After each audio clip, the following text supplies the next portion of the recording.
and make a living gay! That's not how the Force works. I don't care! G'day guys and welcome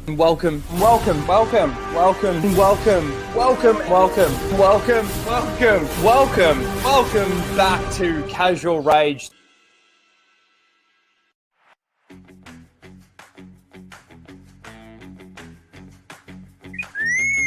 Prepare to start the show, R2. This is where the fun begins.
They came bounding over.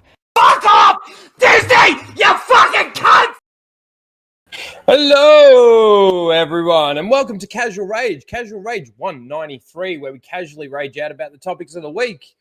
And I hope your week's been good. I really do. My week has been interesting. There's been a lot actually that's come out. Like as we were talking last week, how they're not really promoting much about Skeleton Crew. Like we haven't seen much about it. No one's really talking about it. Nothing's really happening. And it's literally like, what is it? A week away? A week and a bit? A week, 2 weeks? Yeah, we're pretty much just under 2 weeks away from the release. It's very interesting to see. And then they just drop all of this stuff all at once. It's actually kind of funny. We're also going to talk a little bit about Marvel Comics and what they've done with Star Wars, The Rise of Skywalker, the comic book. I haven't looked into it much. I just saw it and it got sent to me a couple of times. And I thought we could just sort of go through it and have a look at it live. I don't think there's any text in these boxes though. But anyway, we'll go through that. We've got a bit of Star Wars news to go through, obviously with Mandalorian Grogu, some movies, some TV shows. And just general news. We're going to talk a little bit about variety as well. And we've got a couple of trailers. And of course, we've got Seal of the Week. But yeah, let's quickly say hello to the chat. We've got Butcher in the chat. How you doing, Butcher? Good to see you. We got Mud Crab Charles. I don't know where he is. That's Eric. Anyway, how you doing, Mud Crab? Good to see you. Bring the Rage. It's actually kind of funny that we get this super chat from Jack of all Casuals for $5. Says, how's everyone doing today? Rhino, have you finally conquered your anger? Has it turned towards apathy? I think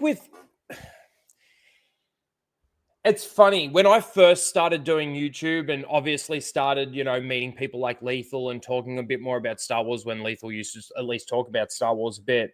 Yes, there was a time when that actually happened. I was a lot angrier. And I think it's because of disappointment after disappointment after disappointment in the fact that the people working at Lucasfilm can't actually create anything in the Star Wars universe that has turned the anger into apathy, yes, but at the same time, the anger still does come back around. So, back when, actually, it's funny, back when I did this, They came bounding over. Fuck off! Disney! You fucking cunt! That was like in the first year of me doing YouTube, and like it was just before The Rise of Skywalker was released, or it was around the same time that Rise of Skywalker was released. Mandalorian season 1 was already was coming out as well, because if you remember that first season sort of was split by the third movie in the sequel trilogy, The Rise of Palpatine. But yes, it effectively, yes. I am apathetic towards the future of Star Wars. I still think that, and I've always got to reiterate this and say this, but I do think that Star Wars is alive and well when it's actually Star Wars. And look, I know it's a bit of a cliche, the George Lucas era of Star Wars and all of that sort of thing. But it's true. There's so much truth to that, because when you do read the novels, when you do watch anything, it's hard to say anything because Clone Wars is a part of that. And I still think there are some good elements in the Clone Wars, but there's a lot of mistakes and a lot of things to go wrong. And that's why if I was in charge when it comes to decanonization, I would probably decanonize that as well as everything that Disney's done. But I still think that Star Wars is alive and well under what Star Wars was. What Star Wars is now, and I've said it many times, it's not Star Wars. It's Disney Star Wars. And there is a distinct difference between the two. Disney Star Wars fans like seal clap. They clap at like the references. He said the line, or, you know, we get that. And we've actually got something in regards to Skeleton Crew that references exactly that. Exactly that, because that'll be the one talking point, and we'll get to it, but that'll be the one talking point that the seals and the shills will talk about. It's attachment to what great Star Wars. Anyway, thanks for the super chat, Jack of all casuals. I do appreciate that. We got Darth Ghostface in the chat. How you doing, dude? Good to see you. Mike Hill is here. He says, Disney's Star Wars continues to break their promises and cancel another movie release date. That it makes you wonder. I've been saying for ages, there's no way that the Daisy Ridley movie is not happening. The Rey movie is not happening. There's no way that they are canceling that after prancing her out at Star Wars Celebration with this massive announcement, well, what they consider to be a massive announcement. I like, man, it very well could get cancelled. And the funny thing is that now they're coming out with the announcement of that trilogy. We talked about that last week. That trilogy that's going to involve Rey. It's like, okay, so you're doing a standalone movie and you're working on a trilogy as well. You've been working on the standalone movie for about 2 years and you still have nothing, no result to show for it. Have you been paying people to write scripts that have just been thrown in the bin for 2 years? Because we're at that script level, right? I don't even know if anyone's actually storyboarded out like an actual outline of the story that you want to tell. Because if you've done that, the script should come pretty easy once you've storyboarded your story. Now, I don't know. I'm no professional. I'm not saying that I know exactly how Hollywood and how they make these things and all that stuff works. But, 2 years. And for 2 years, I've been saying, I don't think that there's no way that they could cancel this movie. There's no way that they could cancel this movie. They've got an activist director that's been talking out her ass this entire year. Well, she went quiet, but you know what I mean.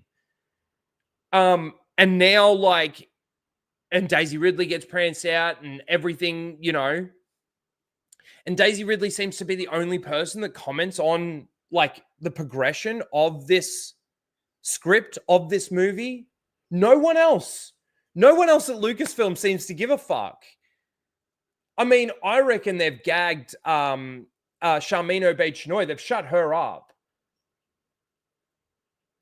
because I do believe that they were forced into the announcement of the Mandalorian and Grogu to take the attention off her and her stupid comments.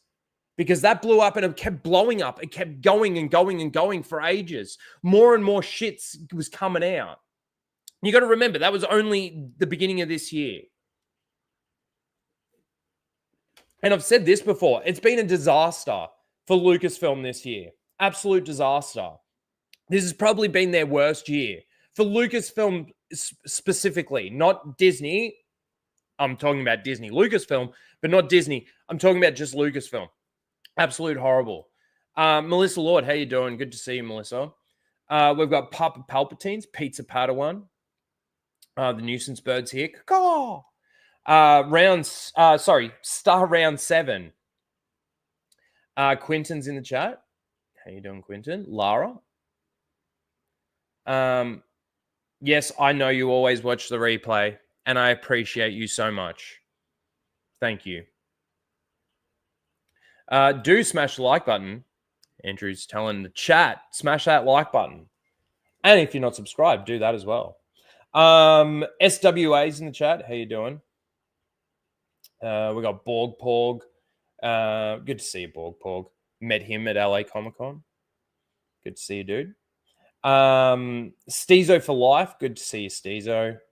We got Jordan, Star Wars in the chat. How you doing? Let's see. Dr. Coffin Nails. Good to see you, dude. Nitrium's here. Tillium's here.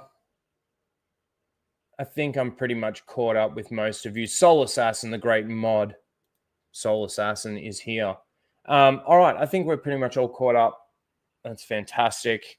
All right. Before we get into like a lot of the Star Wars news and a lot of the Star Wars stuff, obviously, and some others, there's something that I just wanted to talk about from an actual professional standpoint in regards to the industry that I work in. And I think most of you have probably seen this. There's been a fair few people talking about it on streams or videos and other bits and pieces. But the car industry is an interesting industry because it's a necessary industry because everybody needs a vehicle. Everybody needs a way of transportation unless, you know, they've got any sort of issues or with driving. I know my sister's going through some stuff with just being able to get behind the wheel of a car. So I understand that. But like majority of people need vehicles. They don't catch public transport. They need their cars.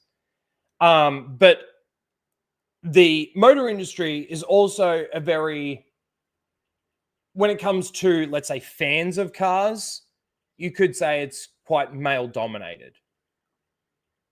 Would you agree? Like fans of nice cars, old cars, fancy cars, all different types of cars, V8s, turbos, superchargers, cams. Like there's so much that you can do to a car and you know, have a lot of fun with a car. So that side of it, I think, is very male dominated. I'm not saying that there aren't females out there that are rev heads, but you would assume. But there's a brand that has come out with an ad, and I got to talk about it. If you haven't seen this, actually, I should put my headphones on. Give me 1 second here, guys. Sorry.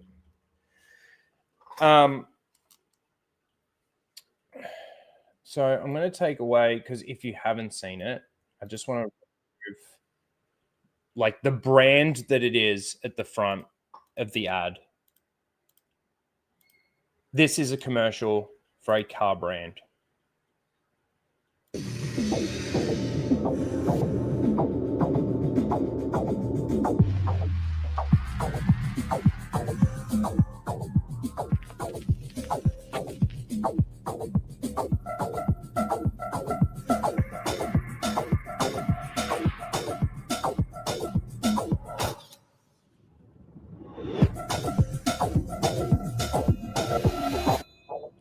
Oh, well, there you go. You get it at the end.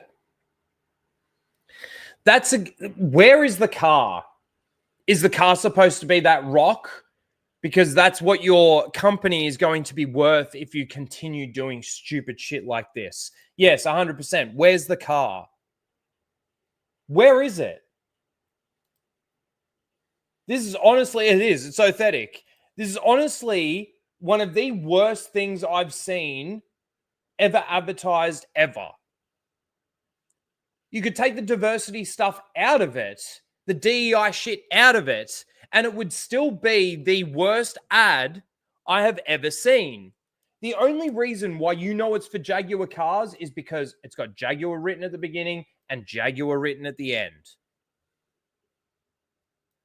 But my point, the point that I want to make, that I was trying to make before without the context of actually seeing it, is that what do you reckon the demographic of a Jag driver is? They would have to have money. They would have to be quite well off. There is the performance aspect to Jag, but there's also that luxury comfort, high-end, not so much I wouldn't go so far to say maybe a sports car. You know, you'd put something like a Jag up against almost like a Mercedes or a BMW. I was going to say another one, but I don't think it really is. But that's the demographic that you're selling Jaguars to. Who is this commercial for? Is this for your customer base, or are you chasing a new audience? A new audience of people, to be honest with you, that don't want to work, that don't like the idea of capitalism, even though Jaguar is a capitalist company. Is that the new audience that you're chasing with this ad? Because in all honesty, I don't think a lot of the people that identify with this ad have the money to buy your cars.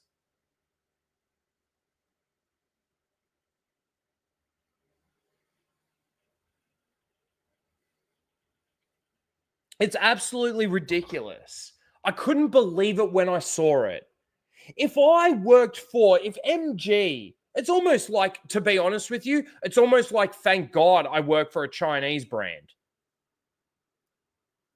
Because there's no way that China's going to approve or release an ad like this.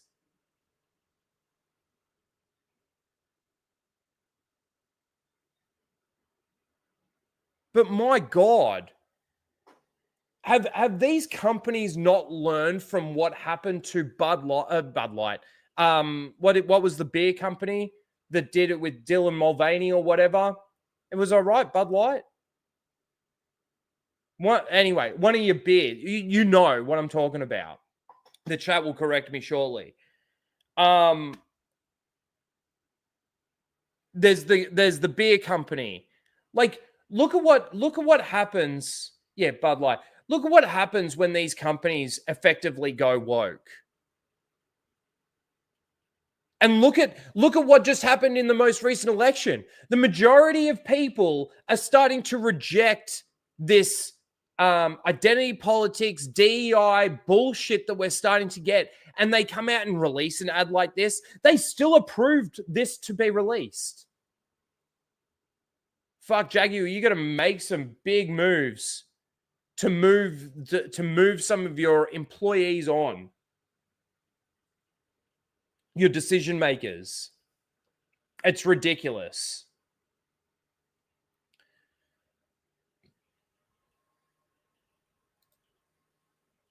Isn't Jaguar not owned by an English company, but an Indian now? Very well, maybe. It's kind of like MG. I work for MG, and MG was a British brand since before World War II.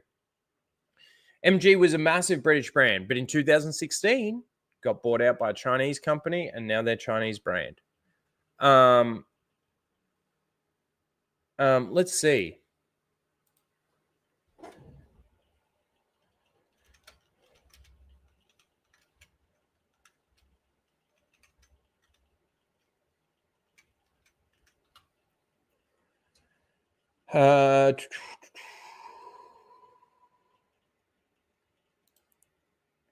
Indian.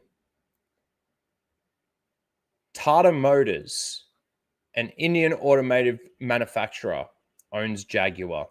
There you go. Yep. That's quite amazing, actually, that it's an Indian company and they come out with an ad like this. Very interesting. It just goes to show the amount of influence. Like, this could just be like, and I don't know, you'll have to fact check me on it or whatever, but this just could be an ad for America. But because of the way the internet is, it's been seen worldwide. Do you know what I mean? Like, this could have been like, let's say, the American branch coming up with their own ad, because I will say this, obviously the ads are tailor-made here in Australia for Australians. Just like if you were to see an ad for the same car in America, it would be a completely different ad. You wouldn't even see an Australian ad in America. It's tailor-made to the demographic that they're promoting to, right? So this could just be an offshoot branch of like the American side or one of these, even the Australian side. It could be because, we're so woke now. It's ridiculous.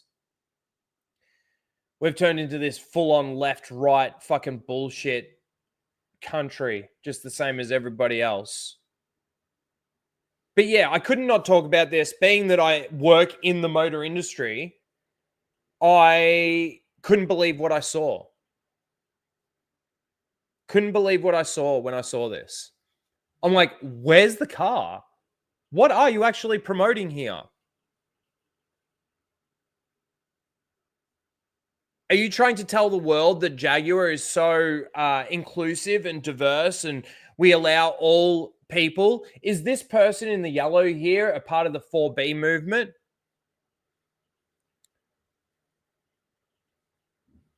I mean, this one here, when they're holding the, where is it?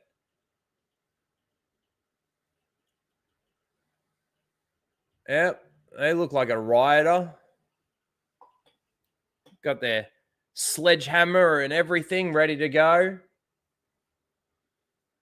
Definitely.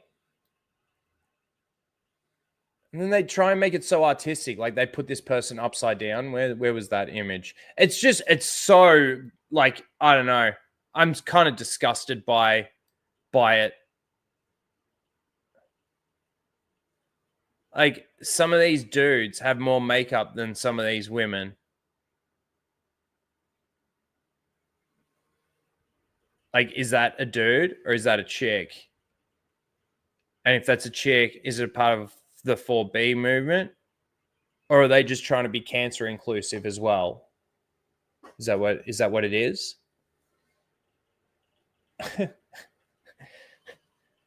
Oh man.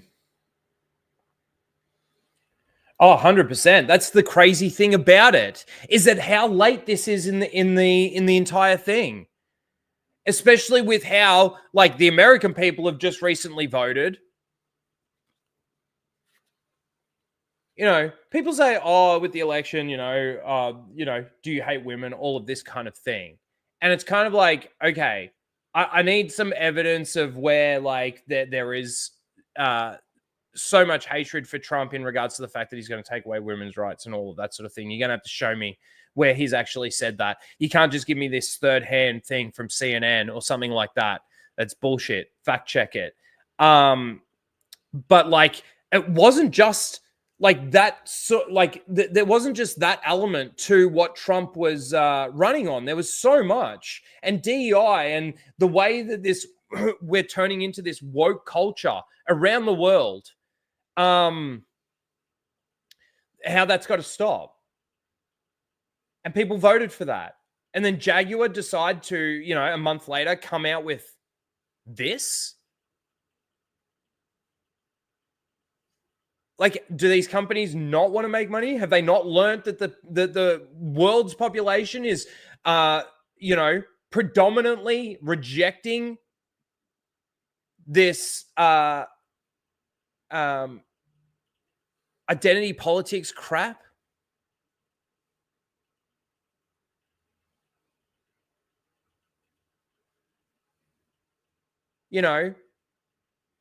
It all started with political correctness, and then it just evolves. It evolves, and people weaponize it. That's the other thing too. It's a bit like if COVID was real.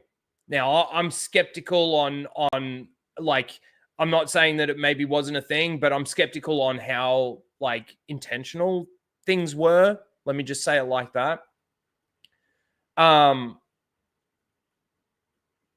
Oh man, what was my point?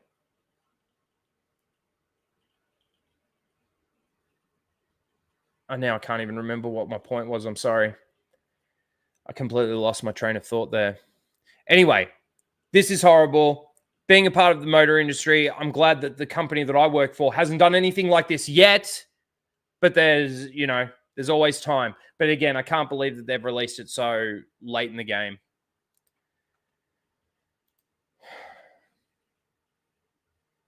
It's absolutely like mind-blowing. Fucking mind-blowing. Man, I can't even begin to tell you how hot it is right now. Man, honestly, I wish I could take this t-shirt off. It is so hot. I'll tell you how hot it is.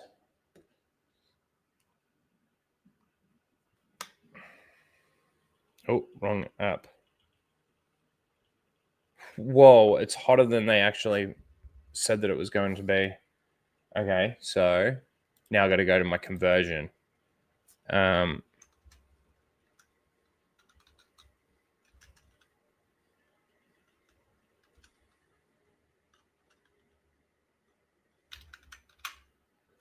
Celsius to Fahrenheit. We want...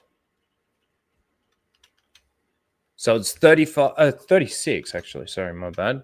36 degrees right now, Celsius, which is 96.8 degrees. So 97 degrees Fahrenheit. It's hot. And I'm upstairs in a non-air conditioned house. It's hot. It's hot. All right.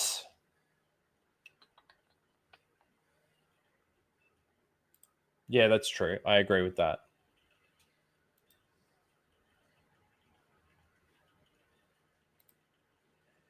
You should see the Volkswagen ad. Totally different from Jaguar. Let's have a look.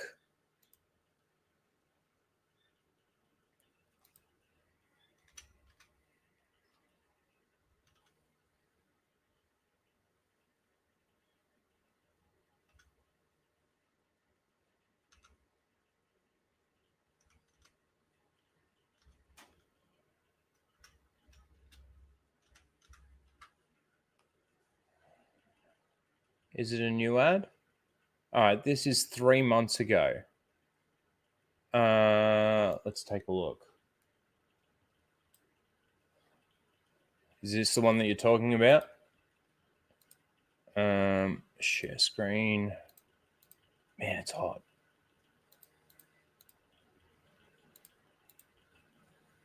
This one from 3 months ago.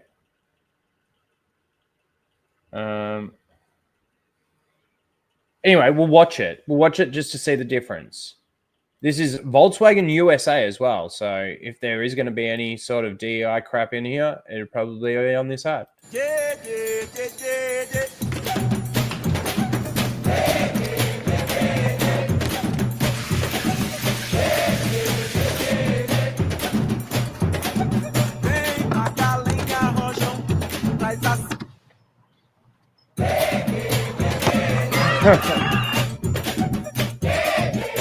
This one is for you.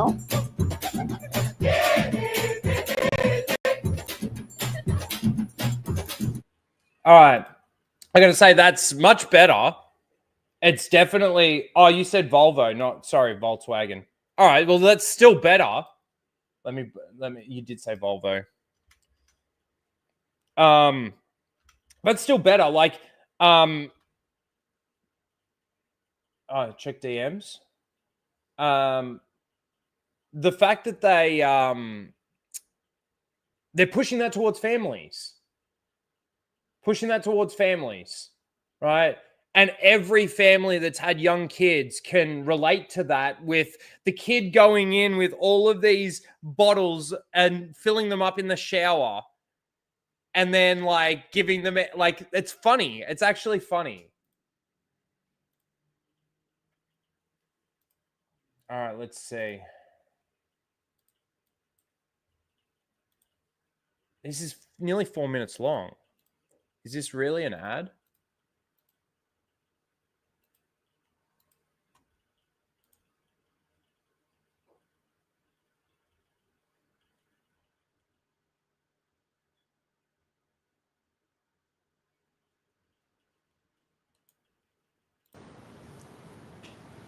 Hey.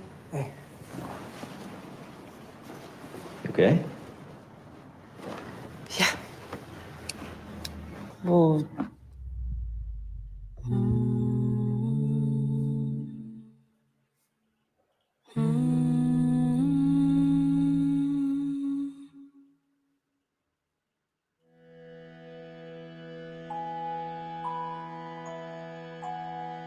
Hey, love.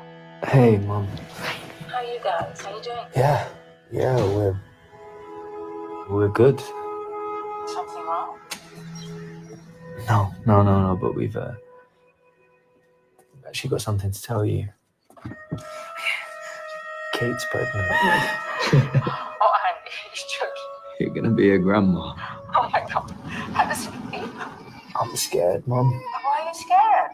It does annoy me that they've got an EV on there, but anyway. About it all, you know. The nights, the responsibility. Like, we're gonna need a bigger place. Help with all that. I know. Bless you. You're so sweet.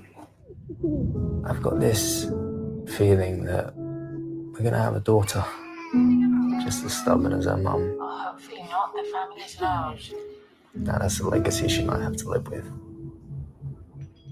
She might be the reason we tied a knot. What if I don't do good in class? I just want to say and do the right things, you know? I want to see the world with her. Again, families, Also be happy staying home. they sell majority doing nothing, family cars. letting her be a kid. Are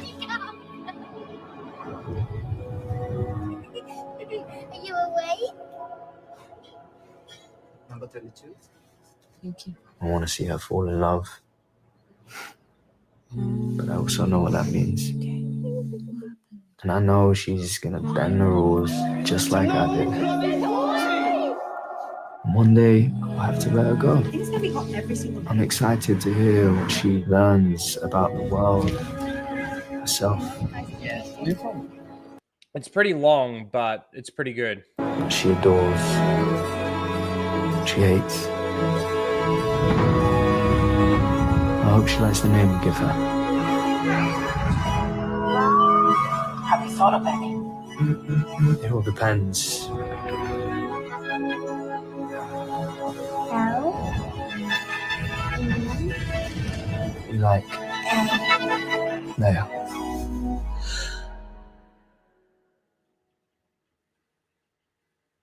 Ha. Ha.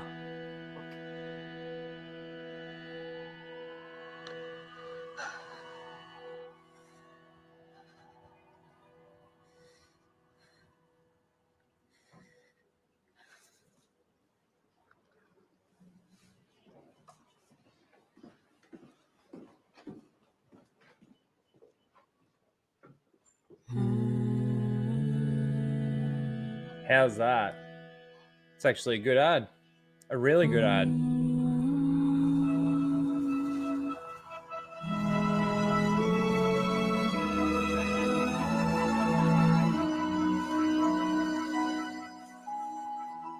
Now there's a way to subvert your expectations, eh? Wow. Yeah, it's a good ad. It wasn't even about like them owning the car, having like it's almost like that this ad can relate to everyone.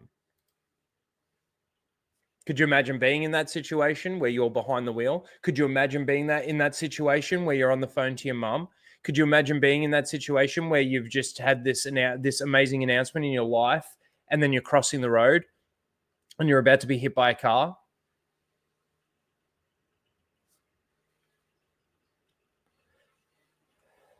And then you look at it from the other aspect of like, okay, so Volvo is a family car. We could probably get a Volvo once we expand our family, like that kind of thing as well. Like, it's actually a really, really good ad. Solid. That's a way to sell cars, not with the Jaguar ad. And the funny thing is I feel like Volvo probably sells cars to a lower class demographic than Jaguar. Thank you for sharing that.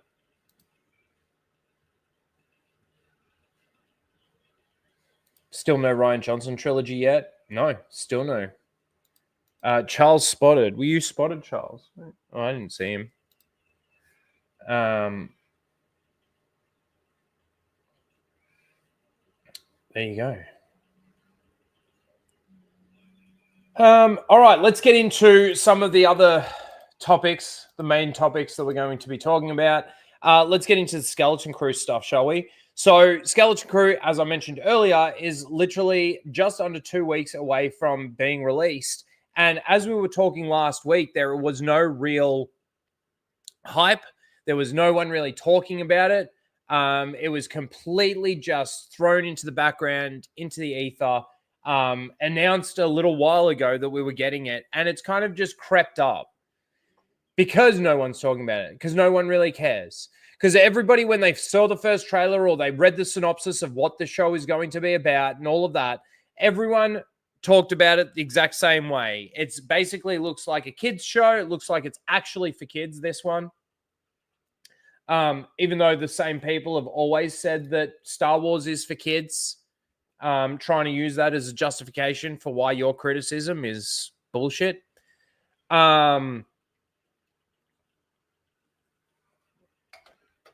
And it seemed that this week they just dropped a whole heap of promotion for the Skeleton Crew. They just dumped it out there.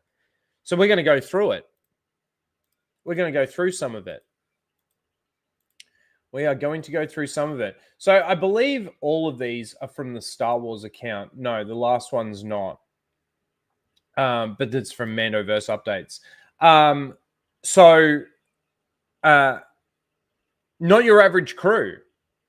The 2-episode series premiere of Skeleton Crew is streaming on December 3rd. Now, we talked about the date already. Did we already talk about this one? I can't remember whether or not I actually showed this one last week or not, but maybe we did. But yes, I made a very particular point in regards to the date and the fact that December the 3rd is a Tuesday. Now, they were releasing like Acolyte and stuff on the Wednesdays. Now, for me, it's going to release on a Wednesday. It's going back to its original time slot, which is actually a better time slot for me. I'm more so when it's in this time slot, I'm more so one of the first to get like a reaction out there. Whereas when they changed it to the Acolyte, the way that they did the Acolyte, I was basically the last because it was showing on the Thursday, I think it was for me, like basically in the morning, and I had work all of that day. So I had to wait until that night to then release it.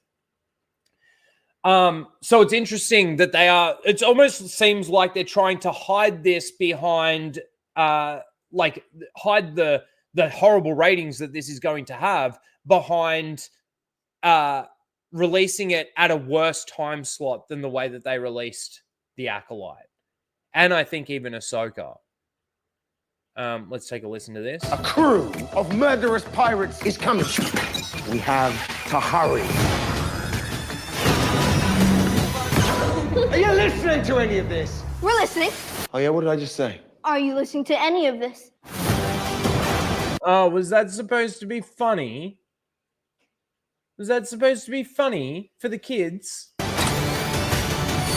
Let's go!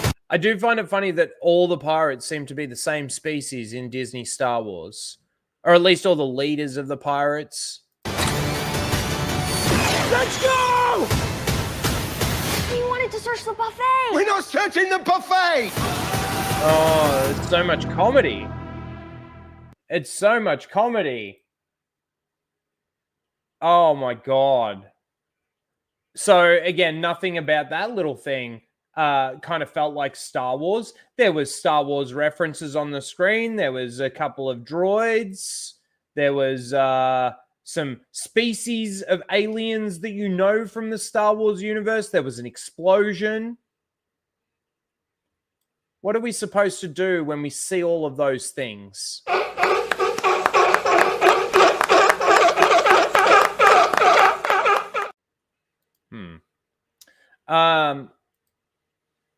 Then when did this?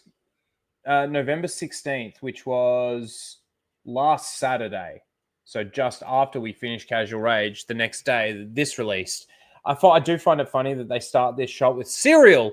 And what kind of... I had one of those back in the 90s.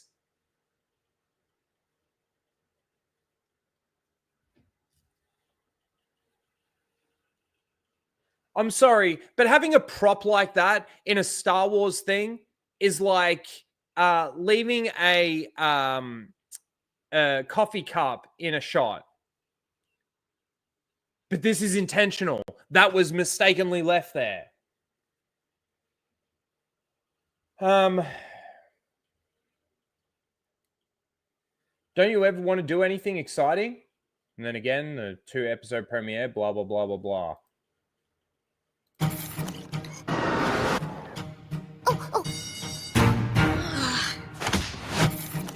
Don't you ever want to do anything exciting?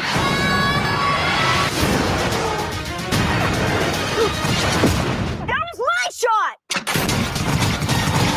Whoa!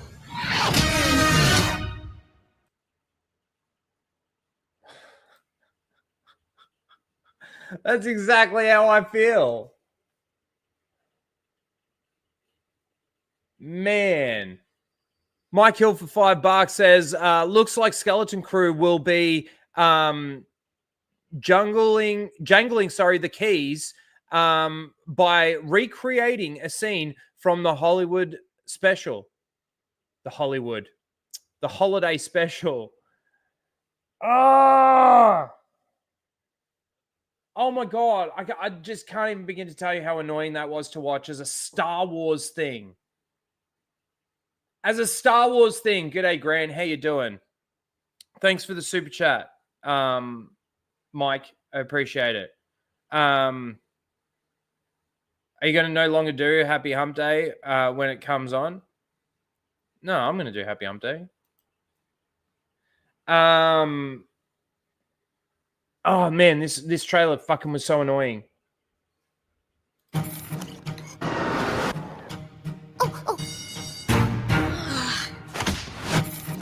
Don't you ever want to do anything exciting? No, I'm sorry. And this is a new clip from Star Wars Skeleton Crew. A new clip from Star Wars Skeleton Crew has been released. Fuck. All right. It's a minute, and it's like a scene. When was this tweet put out? The 20th of November, so 2 days ago.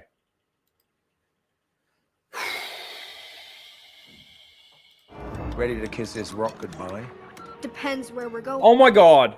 I've already got a fucking problem. I got a problem already.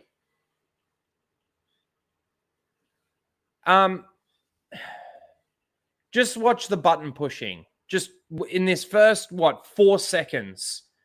Watch the button pushing. Ready to kiss this rock goodbye? Depends where we're going. Well, I have an old friend. You may as well just push every fucking button in the ship. Now, I understand that you're going to have to, do coordinates and stuff like that, but this is something in Disney Star Wars. He pushed every button on that panel. Bang, bang, bang, bang, and he goes to push something over here. Ready to kiss this rock goodbye? Depends where Pushes we're going. that green button. I have an old friend in mind. I don't know. She's an bypass the expert on compressor? Star maps, lost planets. Was that a friends. bypass the compressor? An old friend in mind.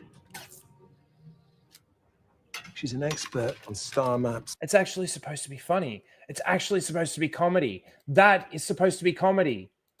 An old friend in mind. She's an expert on star maps, lost planets, that kind of thing. She'll find your home. What about SM-33? What about what? Our droid. He knows how to operate and repair the ship. We'll be fine without him. He saved us. Yeah, we need him. We're not going back for a droid. I thought the Jedi never left a man behind. That's not... First, Oh my God. I got to hear his response to this. I thought a Jedi never left a man behind. What? First of all, that statement, where does that come from? Never left a man behind.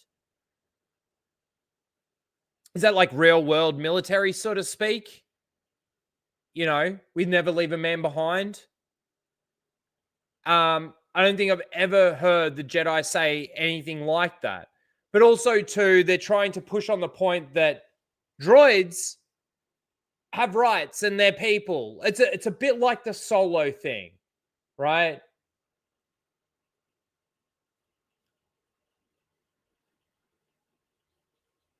Soon as they remove the thing, they start getting up on the tables and they start act like that's how they were programmed, to act like stupid, 3-4-year-old kids chucking a tantrum.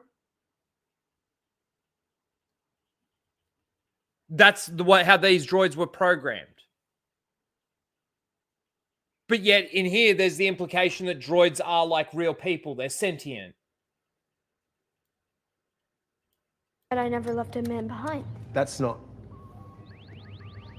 First, it's a droid. Second... Thank you.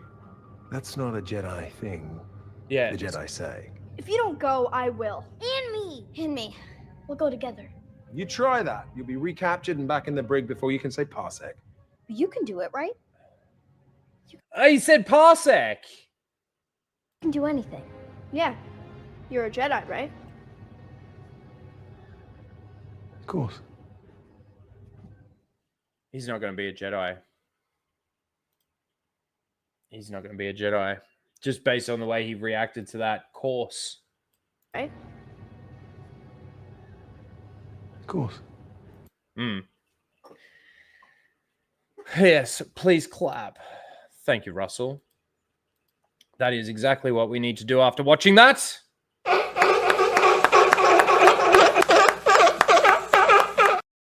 Seal clap that stuff.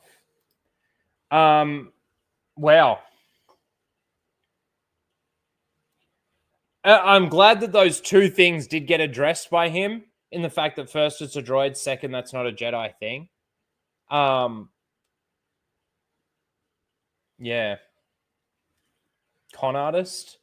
If he's got the ability to use the Force, then we might be just talking about either a Dark Jedi or a, and this Dark Jedi will get thrown into that Grey Jedi category, which that there is a very distinct difference between a Dark Jedi and a non-existent Grey Jedi, because Grey Jedi isn't a thing, but Dark Jedi is a thing. And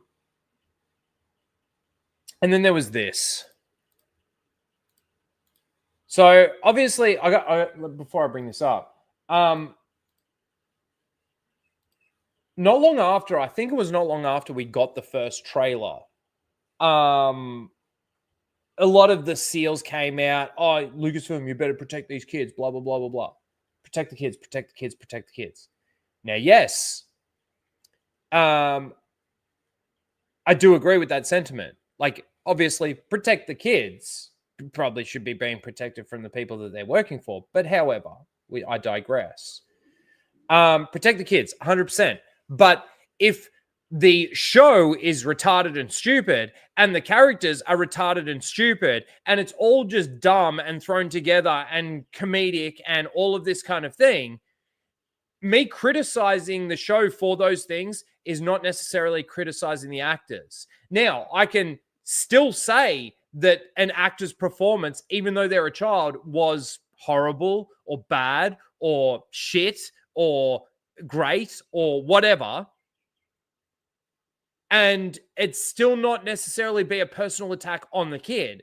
Now, yeah, maybe the kid doesn't have any talent if that is the case. But there's also an element of possibly the script for that character. That's not written by the actor. And then there's also the element of the director and the way that they were told to portray that character. So, that being said, I want to share this with you really quickly, but I saw GT in the chat. How you doing, GT? Good to see you. Conroy, see you too, buddy. All right. Man, it's so hot. Okay, so this is from Star Wars Holocron. We all know Star Wars Holocron. And this is, the character's name is Neil. And the actor's name is Robert Timothy Smith. All right. So this is about this kid and his character. So, after participating in a roundtable interview with Skeleton Crew cast, with the Skeleton Crew cast, we can confidently say that we're massive fans of Neil actor Robert Timothy Smith. Here's why. When shown Neil Lego minifig, he enthusiastically shouted, "Neil Nation." Oh, so we're starting a whole new thing from Neil Nation. Is that like the Yord Horde? Cool. So we're starting a whole new thing, and he yelled Neil Nation. I wonder if that was told to him to do that or whether or not it was just a genuine reaction. But either way, this is the one that gets me. He said a character's purple pajamas in the show were a reference to Mace Windu. A reference to Mace Windu. To me, this is just jangling keys through publicizing.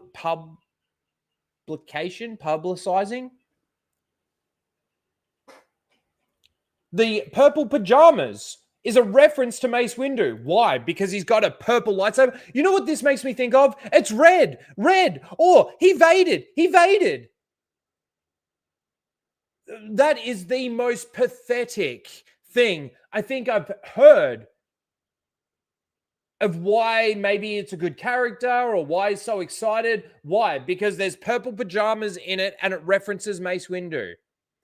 Do we always need to use something from the prequel or the OT to prop up these garbage shows that Disney Lucasfilm continually come out with?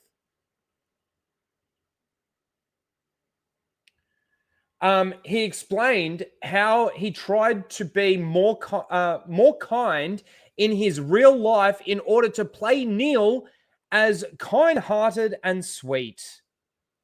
I wanted to make Neil very sweet and kind to people around him. Timothy Smith explained. I shouldn't have even anyway.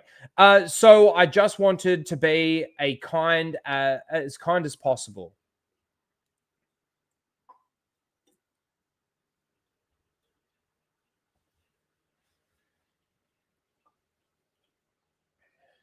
So at this age, you decided just now that you're going to be more kind in real life so that you can play a character, a fake character, as a kind and sweet character. So you've been an asshole prior to all of this?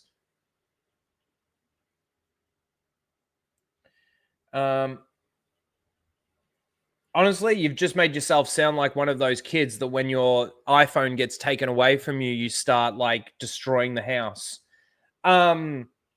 Really wholesome vibes from Neil. The character. Really wholesome vibes from Neil. obviously, and the young actor who plays him. They're almost trying to make this character like almost like the next Grogu kind of thing, without really pushing it too hard, I think. But like, I hate these references. These references are just stupid. Just stupid. So basically, that is all we now have in the lead up to Skeleton Crew, which is literally out in a week, 2 weeks, week and a half, 2 weeks. Must be a method actor. Yeah.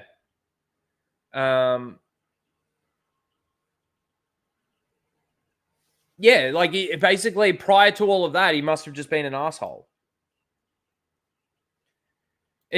Exactly. So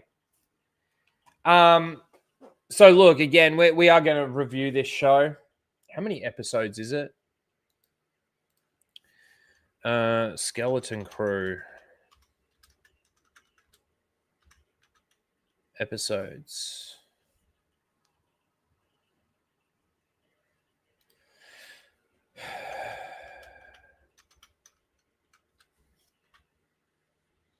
Eight. So hang on, what does that mean? Hang on 1 second, guys. So there's 2 episodes there. So that's 2, 3, 4, 5, 6, 7, 8. Fuck. Skeleton Crew might actually end the same time that we do Casual Rage 200. We got 7 episodes left and it's 8 weeks away, but there's also like Christmas week and New Year week. I don't know about those just yet, but it could almost work out perfectly. I almost need to time it perfectly. Get all these people in just to talk about Skeleton Crew, and how abysmal that show is. All right, let's get rid of the Skeleton Crew stuff because we're all done with all of that. What else have we got here? All right, let's actually skip that for a second. We'll do these first.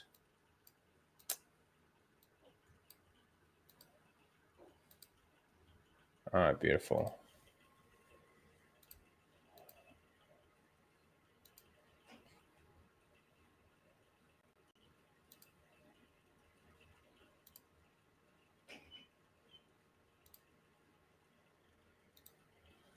All right, let's just talk about the sort of the general Star Wars news that we sort of got throughout the course of this week. And it's nothing really that we don't already know or hasn't already been sort of talked about. Or when does Andor 2 come out? I think it's May next year. Let me have a look. Hold on. Andor 2 release date. April 22nd in the US. April 23rd in the UK and Australia. Actually, let me check that in regards to what day that is. So we're talking April 23rd. For us. April 22nd for them. Wow, that's in the same time slot, I believe, as Skeleton Crew. The worse a time slot for the American audience. Wow. No Rey movie? Yay! Yeah, well, we'll see. Like, it doesn't look good. We were talking about that earlier. Oh. Good to see you, Comic Crazy. One Punch Man, I see you.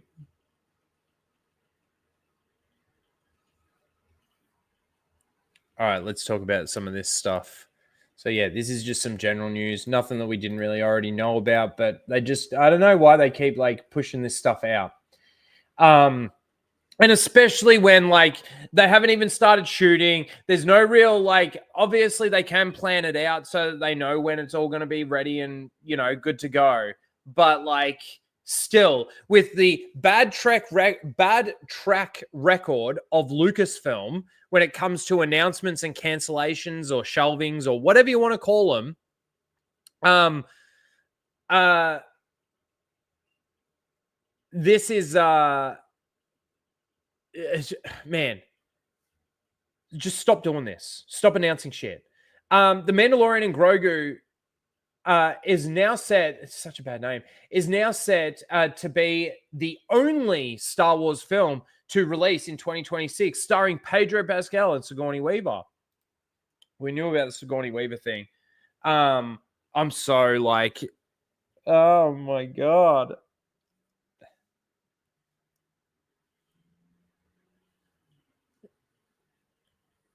Man. I hope that the nostalgia and the jangling keys just doesn't work on the people that I would assume that it doesn't work on. The other people, we're just going to, like, the Sawyerisms of the world and the Jacobs of the world, you know, the Kyle Katans and all of those people. They're going to love it no matter what. They're going to think it's amazing. They're going to think it's the best Star Wars thing to ever come out. That's just the way the cookie crumbles. It's the way that they do shit. G'day, Holocron. How you doing? Good to see you. But to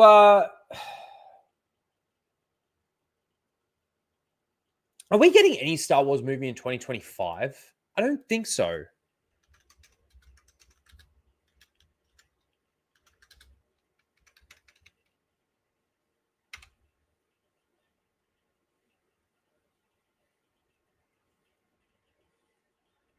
No fucking way. No way.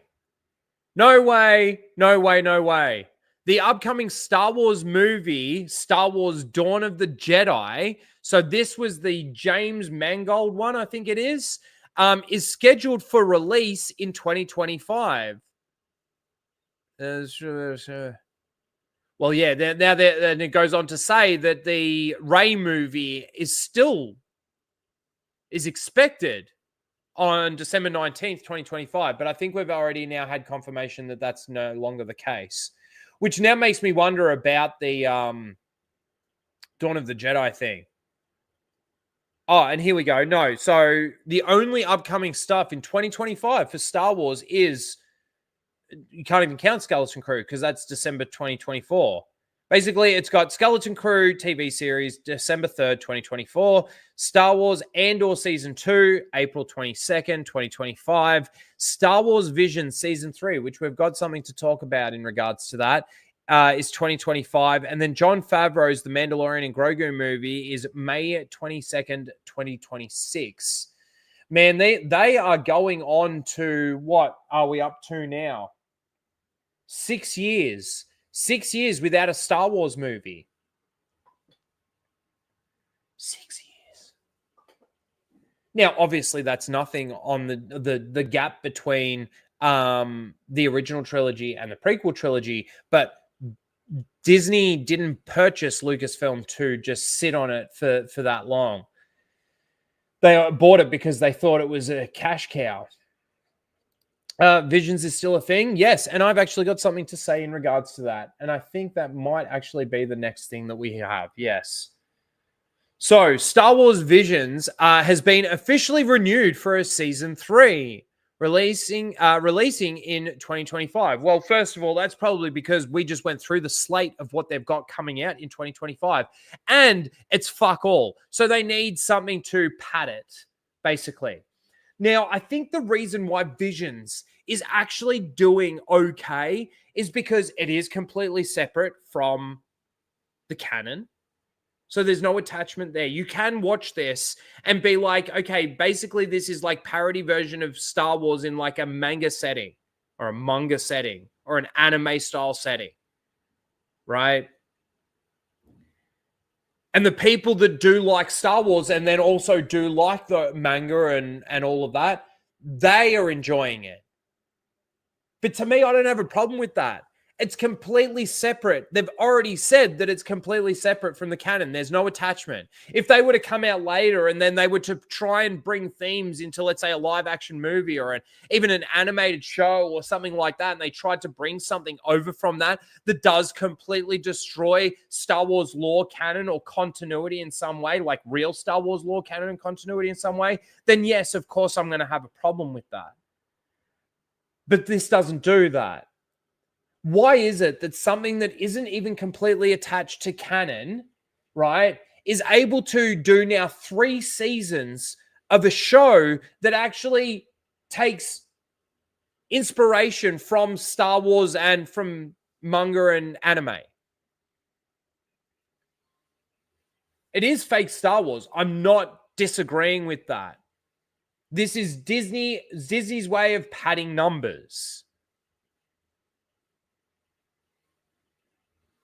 But it's almost hilarious. It's almost comedic at the fact that this is one of their most successful things, and it's got nothing to do with actual Star Wars. Don't you see the irony in that? Don't you find the hilarity in that? This is the official post from Star Wars.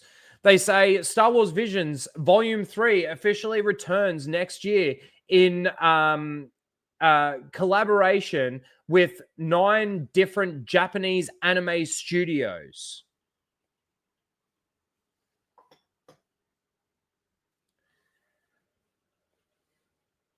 Why is it that Visions is one of their more successful things? That when somebody says they're coming out with a 3rd season of it, either you've got people like me that just don't give a fuck and don't watch it, but don't care about it, say, go for it. Keep doing that. If you've got an audience for it and people are actually enjoying that, as long as you're saying that it has nothing to do with actual Star Wars, it's completely separate from it, go for it. But how is it that it is one of the most successful things? They've been able to get 3 seasons out of this, where the 2nd season was still received probably better than the 2nd season of The Mandalorian. That's crazy. That is crazy. So yeah, Visions is still a thing. Why? Because they are able to make it, have it completely unattached. The only references that you're really probably getting in this stuff is force use, force ability, and lightsabers. I'd actually probably be interested to go through and at least maybe watch the 1st season just to see.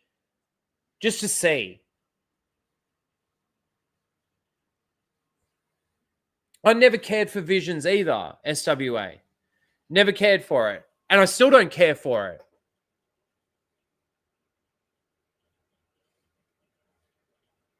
But I don't care that they're doing it. I care more on the fact that they're doing it because they want to pad the numbers, because they want to make sure that they're still getting a certain amount of viewership based on the Star Wars franchise, the IP. And that's what I see when I see this. And then we've also got this. So this is where it's all over the fucking place. This is where it's all over the place. Did I mention Ahsoka Season 2 when I did that search before? I don't think I did. No. There was Skeleton Crew, Andor, Visions, and Favreau's movie. Ahsoka Season 2 will reportedly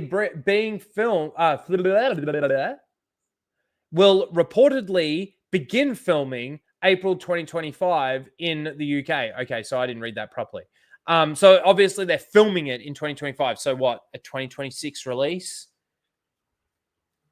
You've done so much damage to the character of Ahsoka through your 1st season of Ahsoka.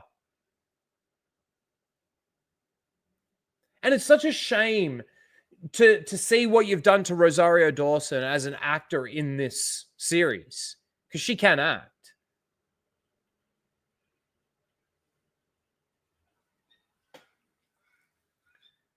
But seriously, what do you reckon the numbers are going to be like for Season 2? After we get Well, after we've already gotten the Acolyte, and after we get Skeleton Crew, and after we get Andor Season 2, that's going to be an interesting one to see what happens with that. Vision Season 3, no one cares about. Jon Favreau's movie. Wait, how do you think the trajectory is going for Star Wars? When it comes to viewership, when it comes to profitability, when it comes to what, I guess, the generally Lucasfilm is worth as an IP.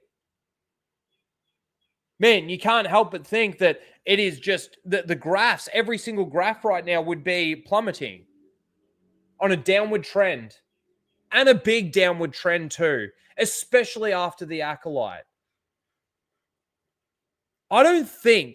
I honestly don't think Lucasfilm, Disney, the Disney shills, the Disney sills, or even the actual Star Wars fans out there know how much damage the Acolyte did to Star Wars. Now, I'm not saying that people don't understand or anything like that. And maybe people do see it like this. But man, the Acolyte did so much damage to the point where people were like just done now. Like it was actually crazy to see how many people had actually turned around on it. Now, you do get those fence sitters that their entire life does revolve around Star Wars, like your Star Wars theories, that start then coming out and riding the fence again. I think I said this a month or two ago. I don't exactly know. But it almost seemed like after the Acolyte, he took a step forward. At least a step forward. His criticisms towards Dave Filoni started to come out. And then what? We get a trans clone trooper and a possible gay Anakin, and he makes the statements that he makes, and he takes 10 steps back.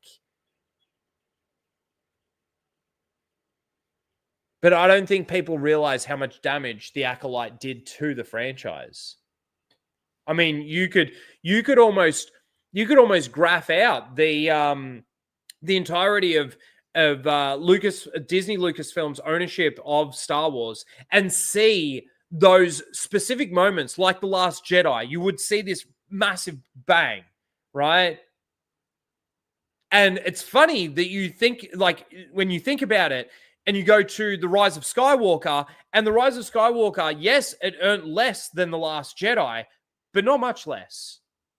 It was what, 100, maybe $200 million less than the 1.4 billion dollars that the Last Jedi made. Right? So you get this massive boom on that, right? Then you get The Last Jedi, The Rise of Skywalker, it sort of drops again. But while The Rise of Skywalker is out, The Mandalorian comes out, which kind of is what then petered it, right? Kept it at this sort of monotone level.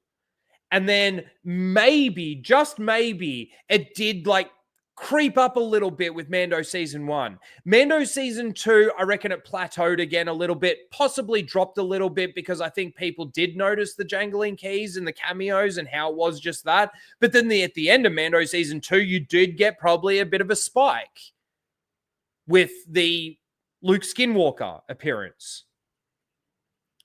But then you look after that and you go, Kenobi, boom. Book of Boba Fett, boom. What else did we get in that time? Andor Season 1. Honestly, with the viewership of that was a plateau. The way people were talking about it, it probably should have. But word of mouth doesn't work with Star Wars anymore. It's important. It is. It's important in the culture right now, I will say that. A lot of people are actually more so holding on to their money and paying attention to what other people are saying before they go and invest their hard-earned money in watching a movie at the theater or something like that. Yes, I know. You agree. No. He's looking at me like, fuck you. I want food. But it's so early and I only fed you not that long ago.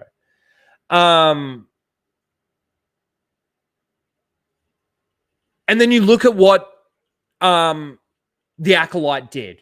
Boom.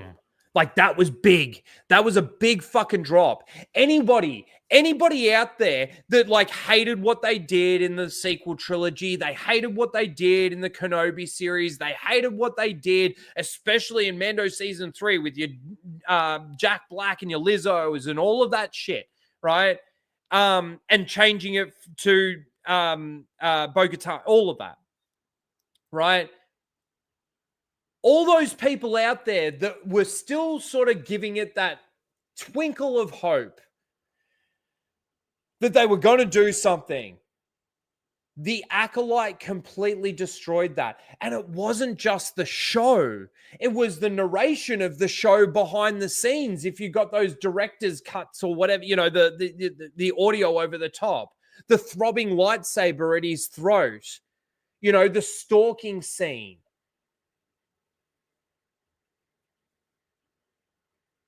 All of that stuff.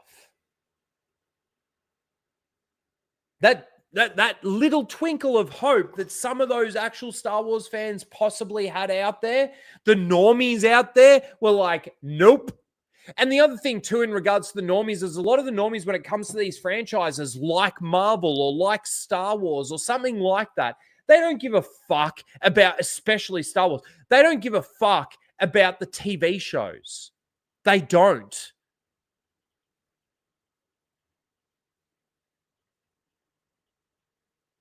And it's funny, you know, because not even the people that watch a lot of the TV shows watch all of the TV shows. That was actually what was so crazy about the Grogu going back to Mando in the book of Boba Fett, as opposed to it happening in The Mandalorian.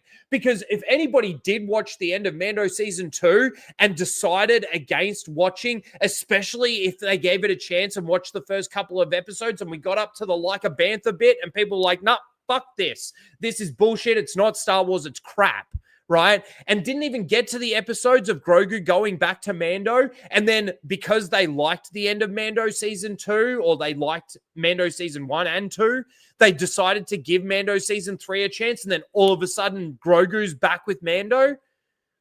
Do you really think that's good storytelling for an audience that is scattered and all over the place? Fuck no. Fuck no. So what do you think Ahsoka season 2 is going to do?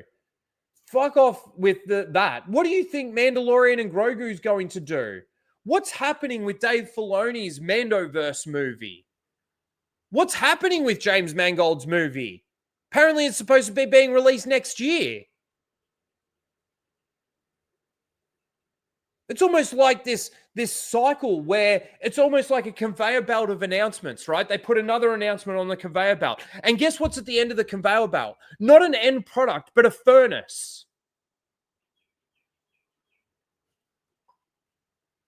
Let's announce this show. All right, we're going to announce this show as they're moving down the conveyor belt. And then we're going to announce this show. This is a movie. This is a show. This is another movie. Here's a trilogy. And as they get into the end of the conveyor belt, then the end of the conveyor belt's like 2 or 3 years down the track. They're just falling into this furnace.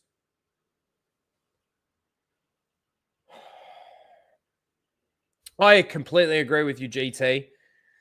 Mandalorian is crap, and I don't understand why it gets so much praise. But in a way, I do kind of understand why it does get so much praise. Because the people that it's made for, and the people that are watching it, and the people that are praising it, are these people.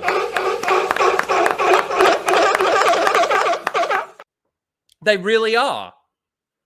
It's your Star Wars series that gives out like sevens and 8s out of 10s on episodes that he think are really boring and really bad. Right? That's who these shows are for.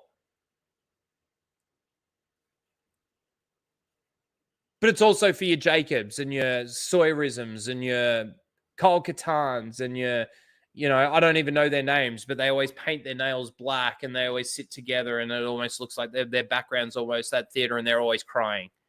Those two dudes. I don't know if they are, I don't know what they are. Those two they-thems.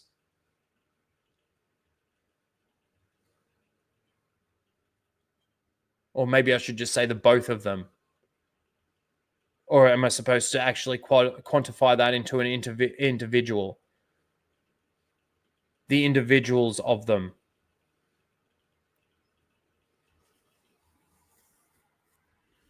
That's who is going to sit there and praise something like Ahsoka Season 2. That's somebody that's going to sit there and praise Ahsoka Season 1. That's the people that are going to sit there and praise and say that Mando Season 3 is some of the best Star Wars they've ever seen. These are made for the same people that think that Acolyte is some of the best Star Wars and best themes. And, you know, it's so exciting to see these enemies turn to lovers story and all the crap.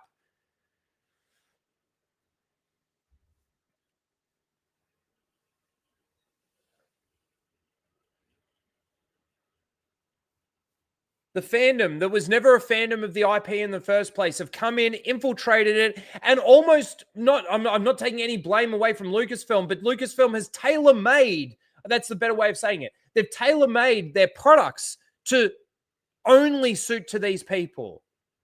It's got nothing to do with Star Wars. It's got nothing to do with the universe. It's got nothing to do with telling a story. It's got to do with identity politics and bringing that shit up on the screen and shoving it in your face as much as fucking possible. As much as possible.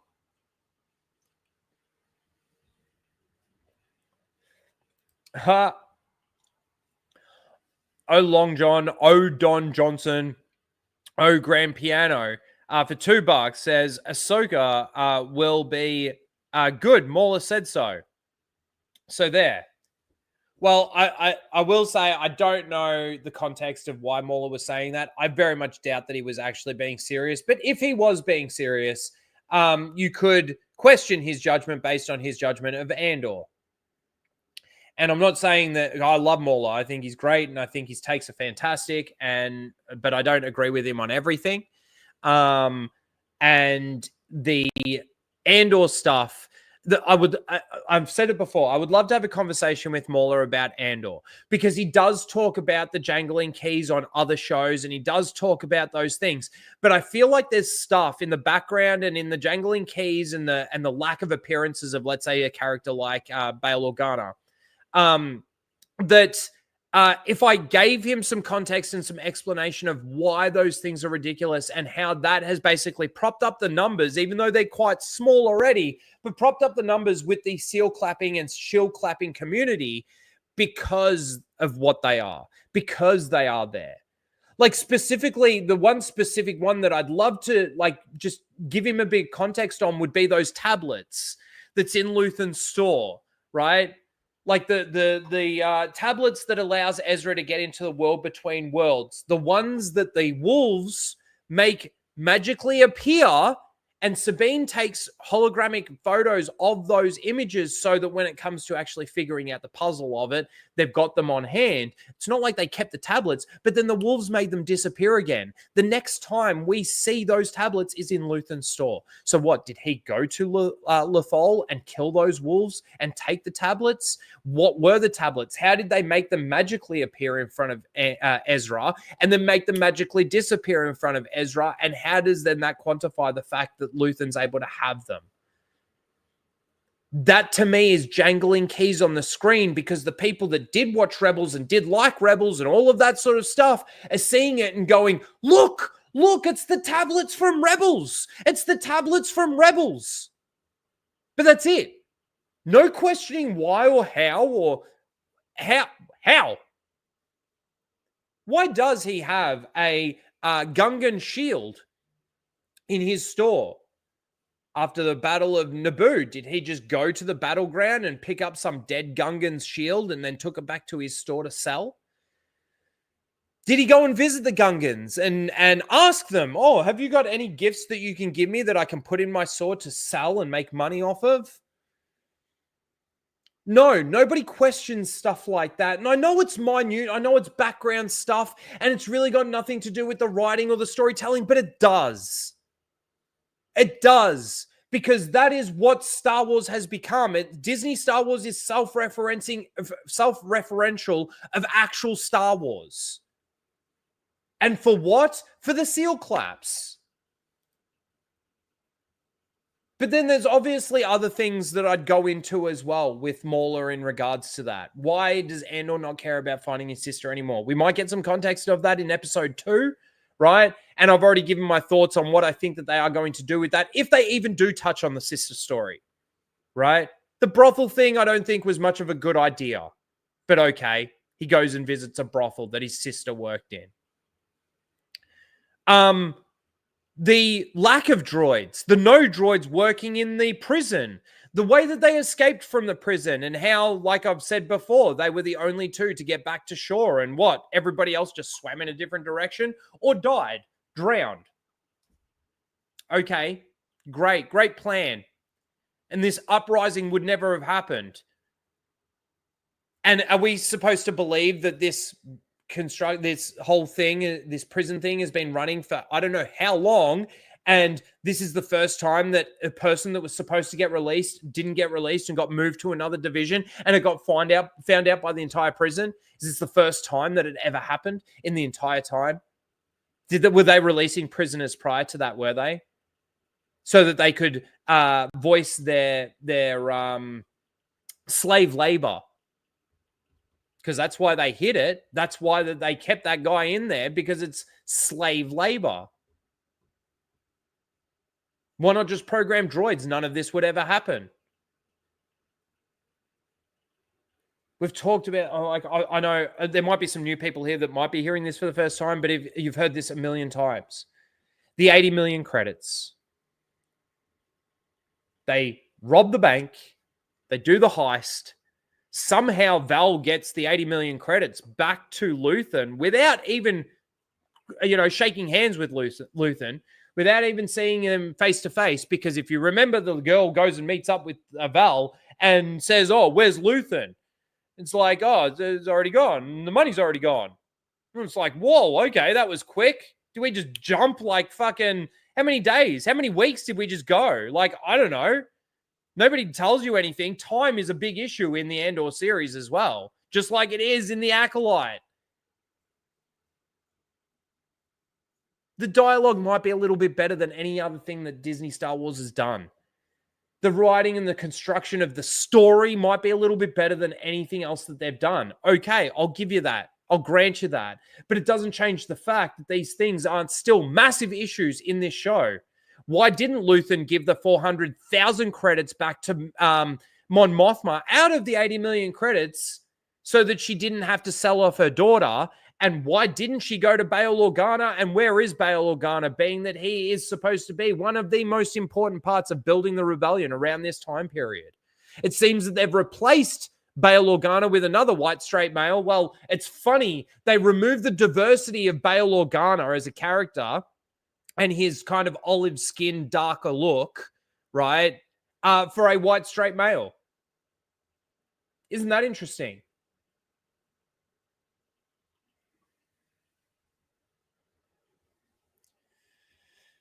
But it's not even that's the problem. It's the problem is that he's not even there. Bail Organa isn't a part of the story. And they made Bail Organa look like a complete and utter moron in the Obi-Wan Kenobi show. Like a dumb as dog shit. But that's where we are right now. That's where we are with Star Wars. That's what they've got coming out. They've got 1,000,001 announcements on the go. They've got 1,000,001 things on the go, and they can't seem to get anything out. The stuff that they can get out is stupid stuff like these TV shows. Like not nearly. Every TV show that they've actually released on Disney Plus, including Andor, has problems, has big problems with it. Some less than others, granted. But every single one has issues when it comes to whether or not it destroys lore, whether or not it destroys canon, and whether or not it destroys continuity. In some way, shape, or form, every single one of those shows does damage to at least one of those categories. Isn't that insane? Dave Filoni. Isn't that insane? Pablo Hidalgo, Jon Favreau, Kathleen Kennedy, Charmin Obaid-Chinoy. James Mangold, anybody else there that's working at Lucasfilm right now, every single person that's working at Lucasfilm right now. Oh, that's another thing too. Like, yeah. Cereal. That became a meme.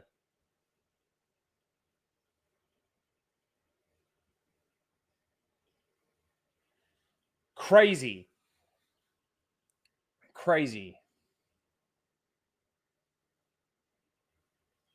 Do we have a shill in the chat, do we?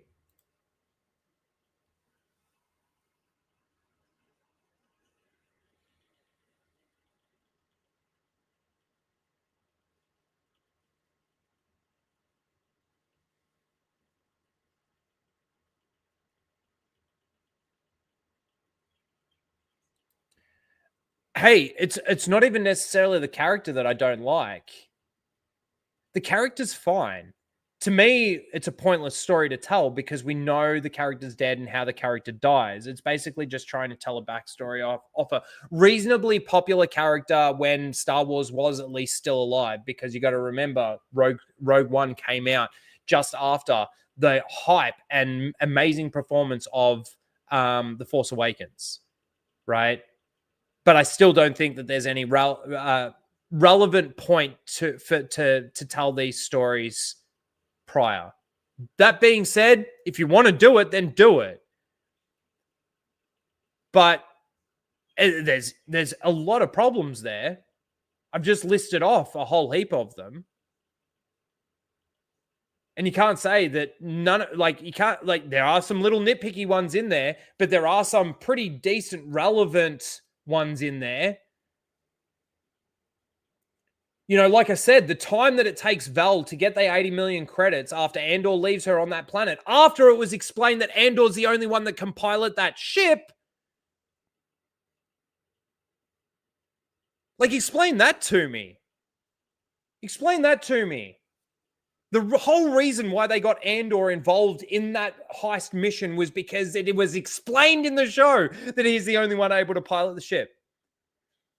So in that heist, that kid gets injured, right? And he ends up dying on that planet, but they go to that planet, right?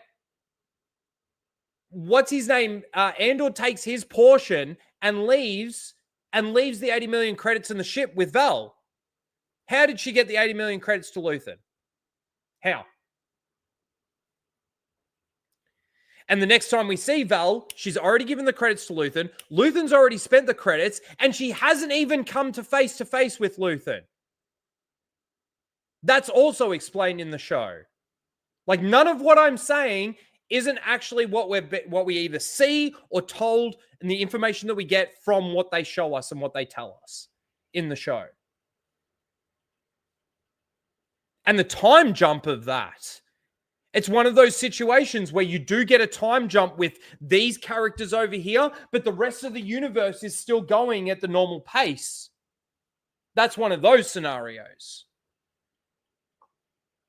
I'm not saying that you can't like the show.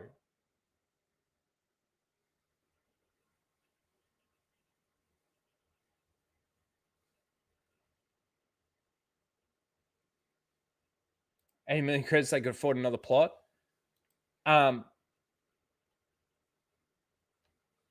not talking about what was spent on the show. I'm not saying $80 million. I think they spent more than $80 million actually on the series. I'm talking about in-show, like 80 million credits. I think you're understanding. I don't know if that's just a troll, like a funny comment. And again, I don't disagree with the fact that it is probably the best show that they've come out with. And the only thing that makes it the best is that it was, at least in some way, there was some competent writing behind it to an extent, to a degree.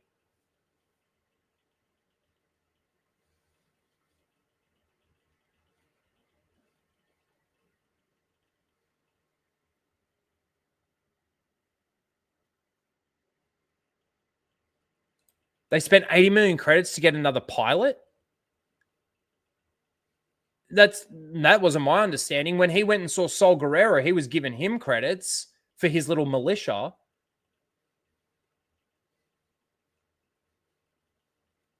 Now, I will say it's been a while since I've watched the show, but like I still think my understanding of what I saw. And why are they spending 80 million credits to get one pilot? It's like a lot. I mean, Mon Mothma was in trouble after 400 million credits that she embezzled from herself to give to Luthen.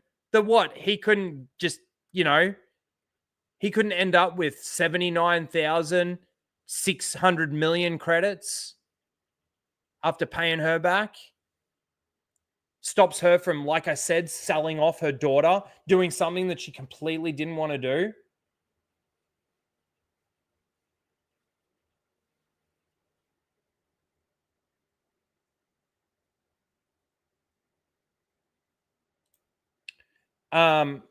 They didn't spend 80 million credits. I said they could spend the money because they had so much.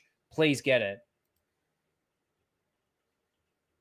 But it was explained in the show. Luthen says it to his counterpart, the chick in the shop. I'm pretty sure that's when we hear it. It's either then or when that chick meets up with Val that it's explained that the money's been spent.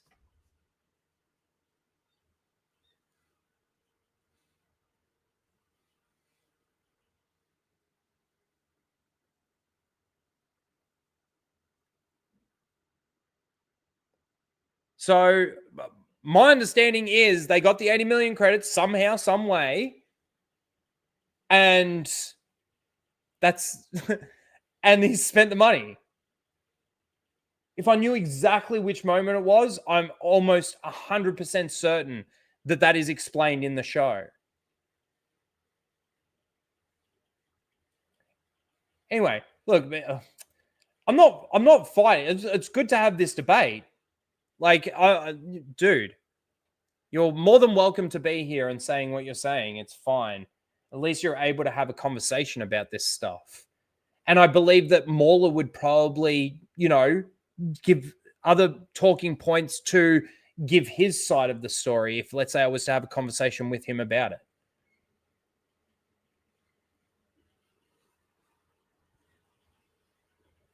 Hey, Lethal.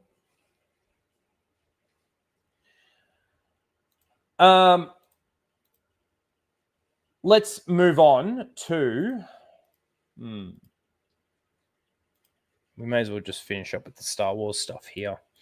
So this... Let me bring this up. The Rise of Skywalker adaptation will include new scenes not in the movie. Releasing in February as a 5-issue comic series. So let's take a look here. That's the cover. So he's got the Knights of Ren that did absolutely nothing behind him. Okay. Let's take a look at this. Let me get it in a different... let me open this in a different tab. So this is him on Exegol. Not Exegol, the planet where he fought... Oh my God.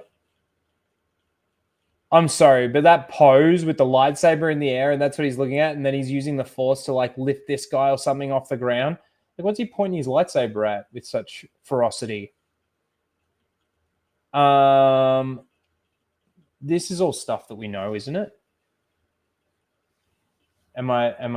Did it have cables attached? It's almost like a bit of a spot the difference.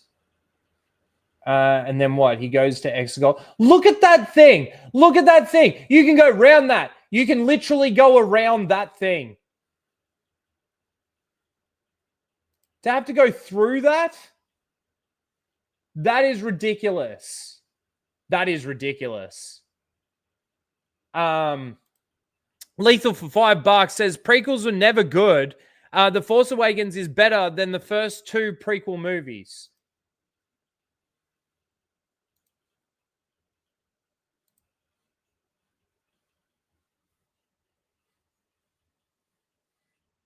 What are you talking about? What are you talking about? Like, what are you talking about? Are you okay? Are you okay?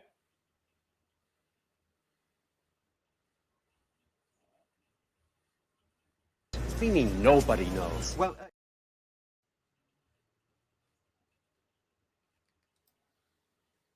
God, Lethal. Search your feelings, you know it to be true. So yeah, we got no written context, but nothing on this page yet looks like different, other than like he did the moonwalk. Oh, hang on, I'm not sharing. He did the moonwalk on this planet, if you remember. He did that moonwalk move on this planet here. But nothing about that looks any different to what we got or what. Is this already underground? Like, did he park his ship underground? I don't know. All right, so there's that one. Let's get rid of that extra tab here. And then there's this one. Let's open this one in a new tab. Okay, so that does happen. I'm pretty sure we see that happen. He's walking down. I don't know who that is behind him. Maybe there's a spot the difference. Do we circle that one? And he goes and talks to Palpatine. And Palpatine is a crippled mess that's floating on these thing. And then maybe this. So these mummies are like, this is Palpatine apparently. Man, he almost looks younger there than he does there. So yeah, that's Palpatine. Let's take a look. That's it for that one. Let's take a look at what Dan Star Wars. This guy's a SEAL, remember? Oh, it's the same image from before. Clone Palpatine full of tubes on an operating table. What do we got in here? Oh, wow. Right. So this is the beginning. Oh, no, it's not. This is around the middle, isn't it? She hears and senses the ship. Oh, that looks menacing. Lightsaber runs. Yep, that's all like crap from like the movie. And we've seen that panel. I don't understand what they've done in this. That maybe they're not showing the stuff that's different from the movie. Perhaps. Perhaps they're not showing the differences from the movie. Lethal for another $2 says the best part of episode 1 is the racial stereotypes. Now there are 2 of them, and Sebulba. There's my 2 impressions of the stereotypes that you're talking about. So okay. Maybe there's stuff in there that is different, but it's kind of like what they did with the torture scene from The Force Awakens, right? Like they had to write in, because they fucked up so badly, they had to write in the book, which is another fuck up anyway, that Rey downloaded Kylo's training while he was torturing her. That's what gave her the ability to wield the Force so well and so easily. It wasn't the fact that they wrote her as a Mary Sue. Was the fact that she did that. So moving right along, we have Rachel Zegler. That obviously there's a lot of TDS still going on. There's a lot of people, a lot of celebrities especially, and you've been hearing about it for the last few weeks since the election, basically. And some people have actually had to come out. It was actually really funny. I did see that clip from The View. I don't know if you saw it. Is it Sydney? That's the chick's name on The View. She said something about, not about Trump, but it was about, what's his name? One of what's his name's picks. I can't remember his name now, and the chat will correct me almost immediately.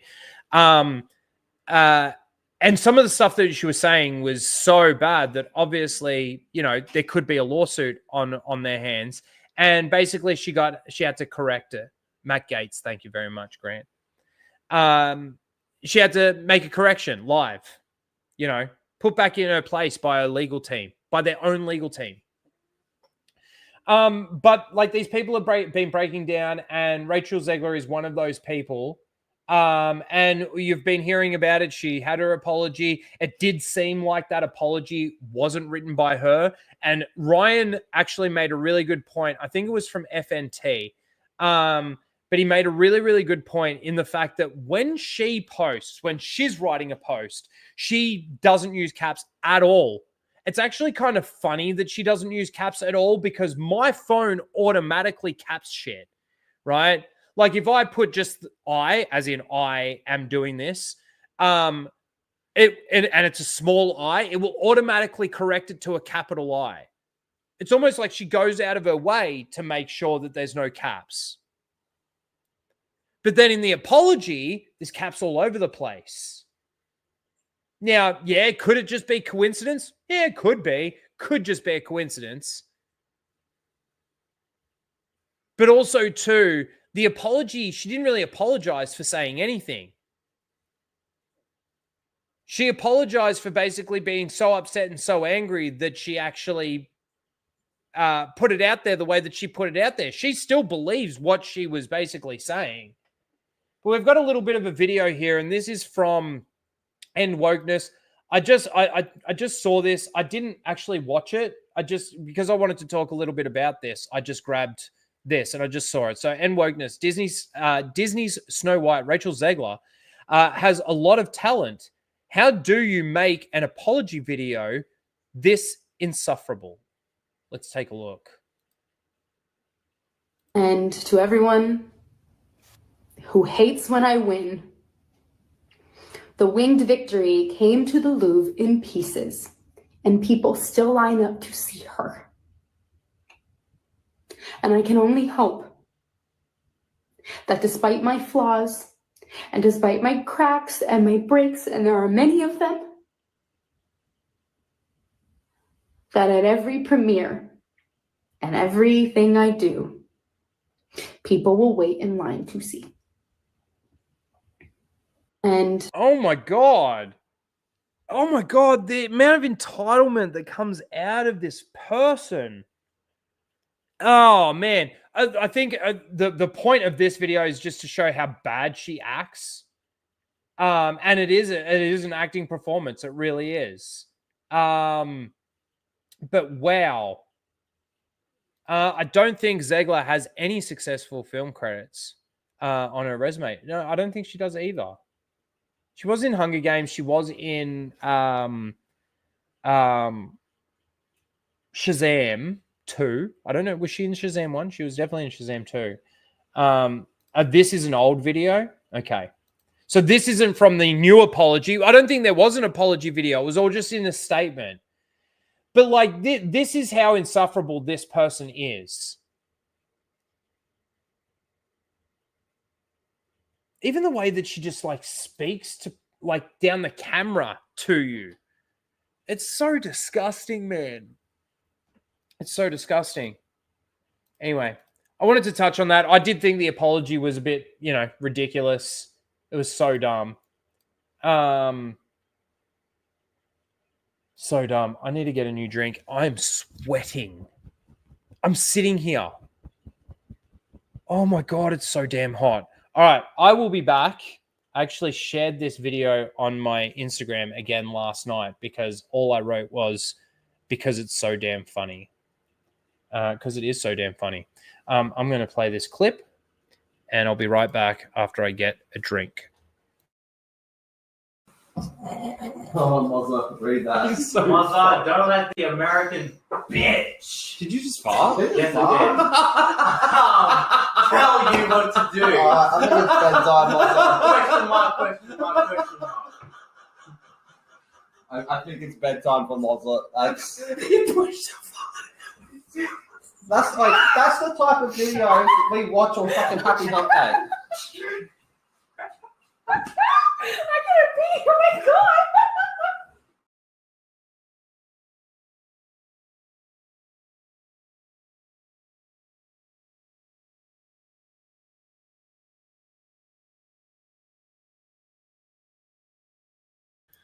I gotta pee. Oh my God.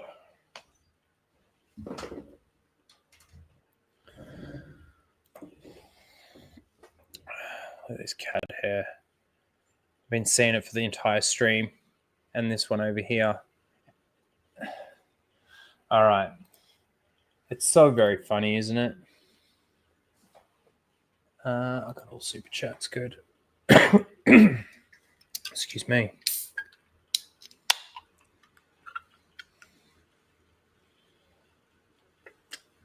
Great stream now. He leaves. I am glad that you are still here, though. Look, you can like what you want to like. I am allowed to disagree. And you're allowed to disagree with me. It's that simple. Clean your cats, Rhino. It's not the cats I need to clean. It's freaking cat hair in the house and the tumbleweeds that they leave behind. Rhino, you fucking prequel simp. What? What?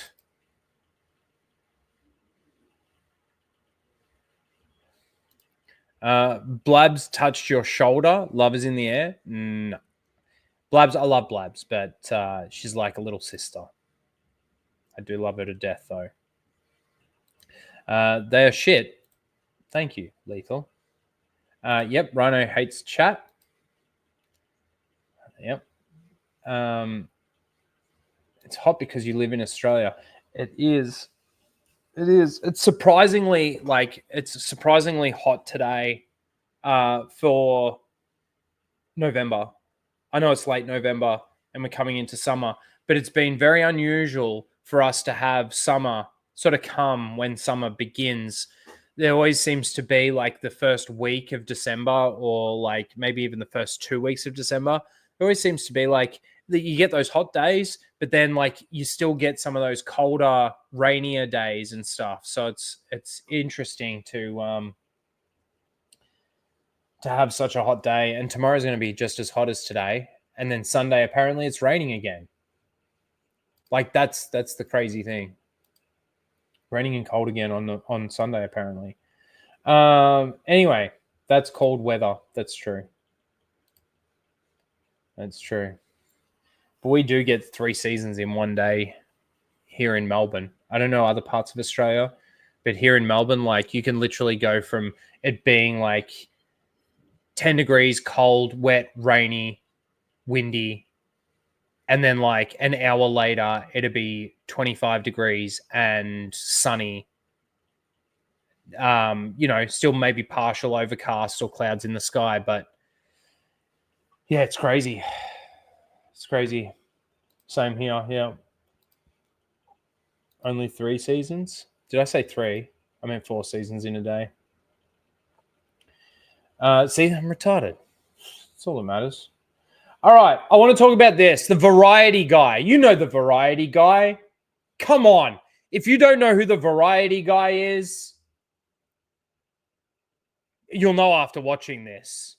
But the variety guy, this is the guy that asks if this is the gayest whatever, insert show here, you've ever seen or you've ever been a part of or whatever. And of course, we had Gladiator come out. Now, in the original Gladiator, if you remember, there was definitely the implication of incest, or they want from at least one party to be in an incest relationship with his sister. You know, the Roman times, all of that sort of stuff, right? But this came across my desk. Denzel Washington on same-sex kiss scene that was cut from Gladiator 2. Now, this is the other thing too. I'm not even going to read the quote. We're just going to play it. But apparently this variety guy also spoke to, is it Ridley Scott that's the director or whatever? And I don't know where this guy got his information from, but it almost would seem like it's not the kind of gay kiss that this guy wants to see, but he just wants to see Denzel kissing a man. That's because he's attracted to Denzel. I mean, this Variety guy, in all honesty, he wants Denzel's cock in and around his mouth. Let's face it. Let's face facts. That's where he wants it. But let's just take a listen to this. Okay, got to talk about the kiss. Ridley said he never saw the kiss. He said it didn't happen. It's much ado about nothing. Right. It really is much ado about nothing. You know, they're making more of it than it was. I kissed him on his hands. I gave him a peck, and I killed him. I have to tell you, us gay boys want to see Denzel kiss. Us gay boys want to see Denzel kiss a man. I have to tell you, us gay boys want to see Denzel kissing another man. Well, I don't have the part yet. You gonna write it? All right. Awesome. We're gonna do it, he says. Like, it's so cringe and stupid and retarded and dumb. This is at a premiere red carpet. You're talking about a scene that was cut that wasn't actually implied as a gay thing based on Denzel's description of it. What, he kisses his hands, he gives him a peck, and then kills him?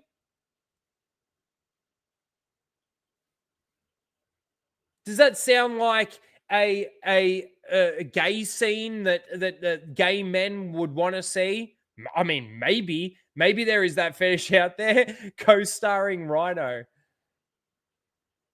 This is ridiculous.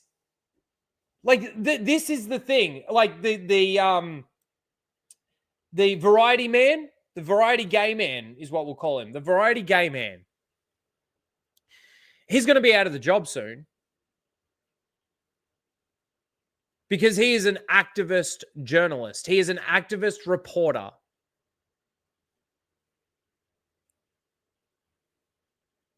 And Variety is just filled here. Like, he is a DEI hire for Variety. And with everything that's going on right now, people are rejecting this kind of shit. Now, these people will still go out there and continue asking these stupid, dumb, retarded questions on red carpets. But you know what you're going to start seeing more of? I reckon more independents, more YouTubers going to trying to get like press passes as their channels get bigger or whatever to be able to go to these premieres and ask actual questions. What was it like shooting this film with Ridley Scott? What was it like, working with Pedro Pascal, if you even want to ask that question? What was it like being a part of this continuation of the Gladiator story? Do you think it tells a good story? Do you think that you could even ask, do you think that it was necessary to continue the story? You know, you can be as forward as you want to be in regards to asking questions, but at least ask it about what the fucking thing's about. It's kind of like when these actors get up on stage to win an award instead of exactly what fucking what's his name said. You know, thank you, God, thank you, thank the cast, thank you, producer, thank you, management, and fuck off. You know, you don't need to listen to your political shit. It's the same sort of fucking thing. How about we ask, and how about when you get up and accept an award, you thank the people, you say what a great experience this was, maybe to work on this movie or, you know, whatever. How cool telling this story was, or, you know, what it used to be, really. So it's just, soon this is all going to fucking die.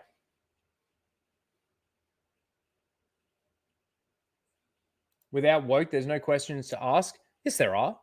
100% there are. 100% there are. You could ask the question, based on what Gladiator, the first Gladiator, was based on and how good of a story that was, without really spoiling it, give us a quick synopsis of what Gladiator 2 is telling a story about. Simple. Easy question.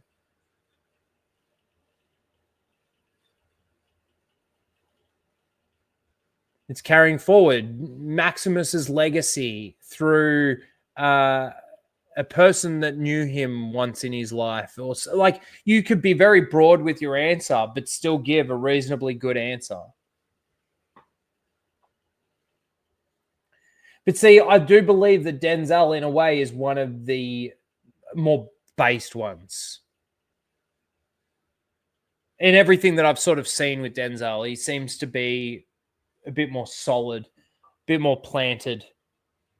He's got his feet rooted in the ground and his head screwed on at least 90% of the way.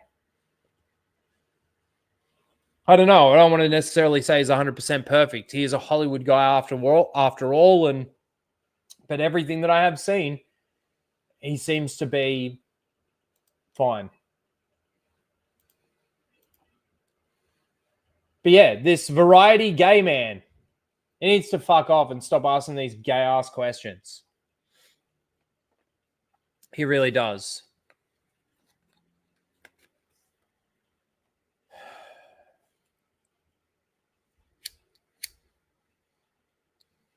Too many of YouTubers have leaned so far into woke content without woke. They are lost. I disagree. I still think a lot of the people out there that are talking about the woke stuff would still be able to make content and stuff like that if it was good. Like, for example, you don't think that somebody like Gary would be able to make positive, good content on his channel about Doctor Who if it was good? And that's a good example too, because Doctor Who is like really, really pushing the woke stick. You know, hitting Doctor Who with the woke stick.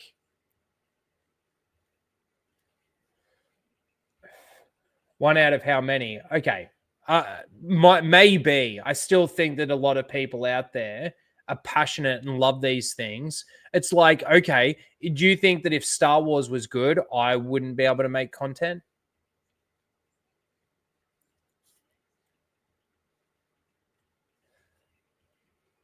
Tell you what, Casual Rage would be a lot more fun in regards to the topics that we talk about. I'm not saying that we don't have fun here, but like, you know, if I could talk positively about the next thing that's coming out and get excited and hyped for it, and I'm really, really looking forward to this next adaptation to see where the story goes, to see what's going to happen with the possibility of maybe some of these other characters coming in or whatever. It's like doing nostalgia, right? It's like me saying, oh, bring in a character that's around this time period is like a bad thing. It's not necessarily a bad thing. It's how they do it.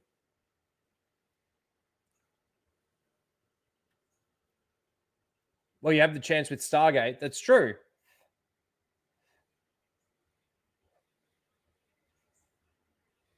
It's true. But it's not, again, it's not like I don't have an idea. The reason why I haven't yet done Stargate is just because of how daunting the idea of it has been for me. Not because it's not enjoyable. I still think that there's a lot of people out there that love these franchises or love these IPs, and it might be specific to one specific IP, you know, because you've got specific, let's say, Star Wars channels out there. You've got specific Star Trek channels out there, and that's all they talk about.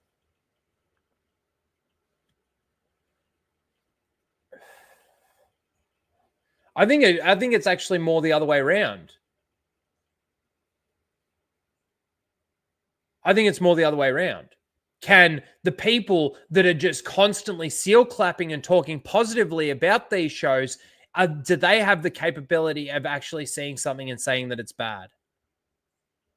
Do they have the capability of saying that it's damaging or whatever? I don't think so. I don't think so.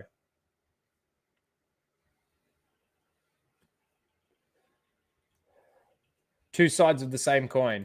You've got your opinion. I disagree. I'm not saying that there's not people on both sides that are like that. I'm 100% not saying that there's not any of that happening.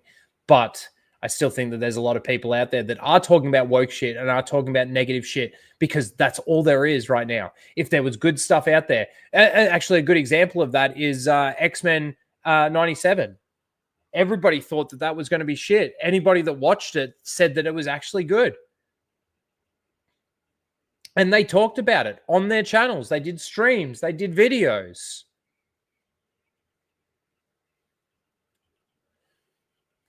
Anyway, moving on. Let's talk about a little bit about Marvel here. I only just saw this, like, again, sort of came across my timeline. Disney Plus replaced She-Hulk with Deadpool on their official Marvel banner. How funny is that?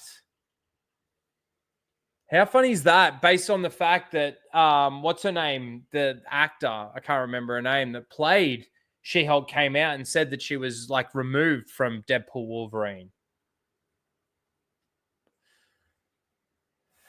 Isn't that kind of ironic and funny?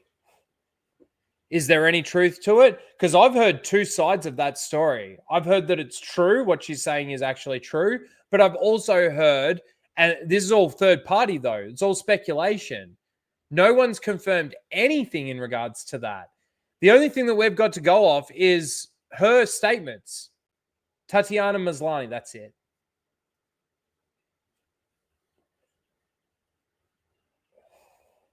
That's all we've got to go off.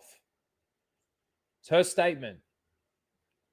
Some people say that it was done in jest. It was she was just being funny. And some people say that it's real. But this tells me that there's probably a little bit more real to that than there is not. The possibility, anyway. Still think it's very, very funny. I mean, the crazy thing is, when you look at this poster, or this what is it? The banner. Who have we got on here?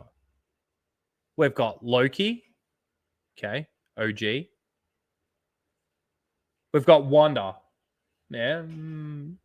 I probably wouldn't put her in the banner. We got Falcon. Or Black Captain America, which is ridiculous.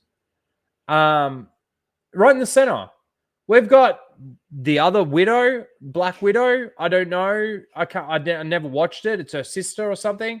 You got Nick Fury. Well, we know why he's there in the poster. So, poster review, guys. Huh? That's because of the color of his skin. And it is Samuel L. Jackson. We've got Brie. We got Captain Marvel herself. We've got Shang-Chi and we've got Sherry. Where is Iron Man, Hulk, actual Captain America, Spider-Man even? Who else could you put in there? Actual Black Widow. You know, I understand that some of these characters are actually dead, but like you've got Loki in there. Why haven't you got female Loki in there?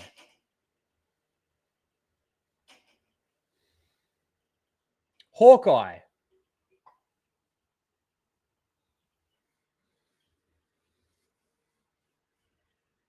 Where are these characters? Thor. Thor was sick that day. Seriously. But it is funny that they replaced She-Hulk with Deadpool, isn't it? It's quite the comedy act we're witnessing. Endymion. LOL, get fucked, She-Hulk. That's funny. Nina, oh no. I don't want to scroll too much. That's kind of funny. That is kind of funny. Why do you want all the Kamala supporters on there? Ah, wow. Wow. You could almost say, why don't they want the Kamala supporters on there? Because the Avengers that came out and did that video, I don't think one of them's in there. True? Where's Vision? Where's the characters that you made popular? Instead, you show us characters that people, like, they might have given it a chance, but they fucking hate them because you basically DEI'd the entire MCU.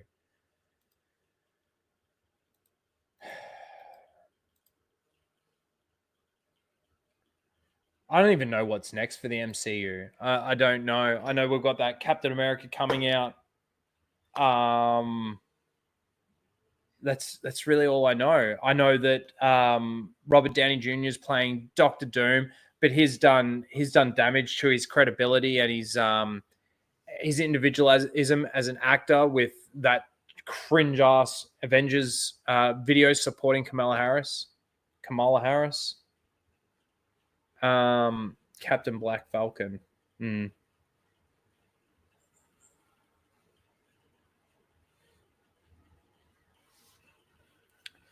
Anyway, yes, go over to my Twitch. I was talking with Beardo, and I'm probably just going to start streaming games on this channel.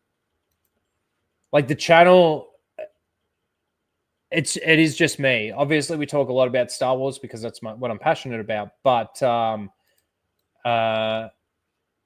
yeah, I don't see a problem with it. And even X-Wing was saying, like, after he did it, like he started gaming on his YouTube, which is just his normal channel. It actually helped him. So we're just going to do that. I just need to figure out my OBS. But in the meantime, if you want to watch me stream any Call of Duty Black Ops 6 Zombies multiplayer, you can check me out over on Twitch at the moment. Thank you. You can fuck right off. Sorry.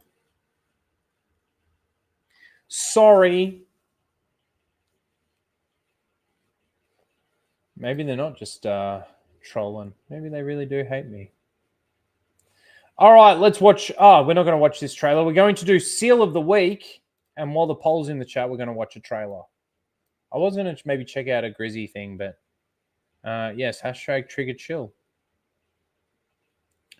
Shit, I'm on a 5-minute delay. Oh, no. That's no good. When you're on a delay on a stream, I'm curious to know, what do you guys in the chat do? Do you just speed it up to like ×2 speed so you can catch up and not really miss anything and get to the live? Or do you just click it to live and just skip what you missed? Curious. And does it also depend on how much time you've missed? So if it's like only 1.5 minutes that you're behind or 2 minutes behind, does that change whether or not you do speed it up or skip?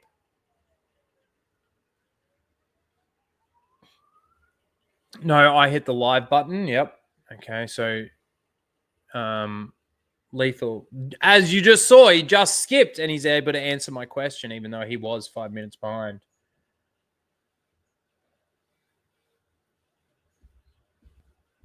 All right, while we're waiting for any answers on that. ×2. Oh, Grant does the ×2. I do the ×2 too. I do the ×2. I will say it does kind of depend on whether or not like the thing that they're even talking about is interesting. Sometimes I might just skip a little bit and just see. It really does depend. Like if I'm 10 minutes behind, like ×2, you know, that you basically 20 minutes to get back to it being live. Because while he's still streaming for the 10 minutes, you're catching up that other 10 minutes.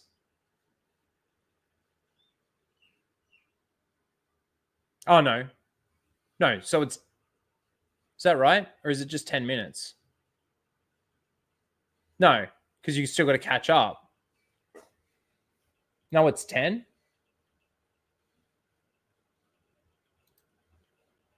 My math is off. Anyway, let's do Seal of the Week before I make an even bigger fool of myself.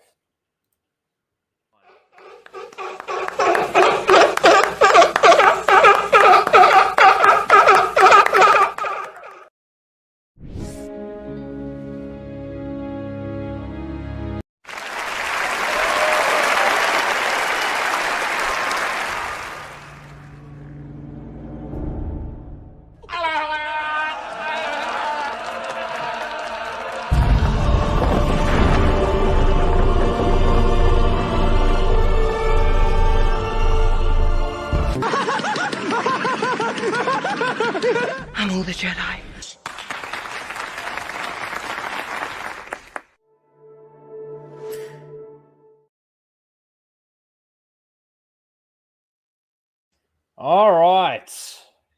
Seal claps. That's right. All right. So, the first nominee, I think it's the first time we've ever nominated someone like this, but it comes from Empire Magazine. Freshly arrived in the Empire postbox, the Acolyte Black Series figures. We're going to use them to make our own Season 2. See Yord's fine now. Now, okay, whether or not they actually... I don't know whether or not Empire Magazine is going to actually go out and purchase these. So I very much doubt that they purchase them. I'm almost 100% certain that they would have just received these as a gift, right? But then they go out and they say that they're going to make their own Season 2 with these figures. It's so funny how there's like a May and an Osha as well. And all of these characters are dead down the bottom, except for... What character is that? What character is that? No, it's not what I wanted to do.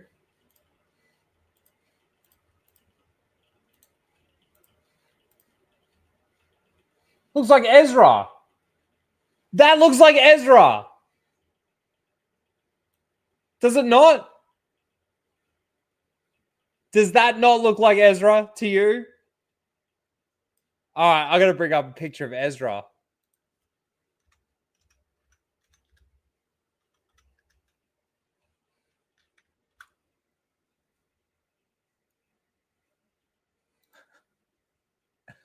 Oh my God.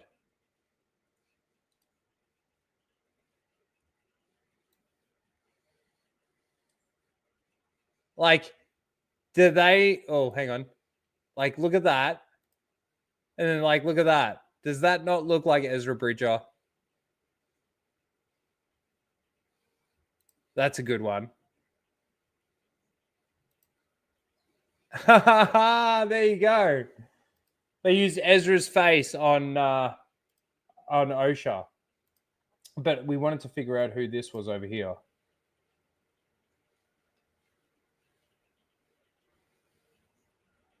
Why do I still not even know who that is? Green lightsaber. Gray hair.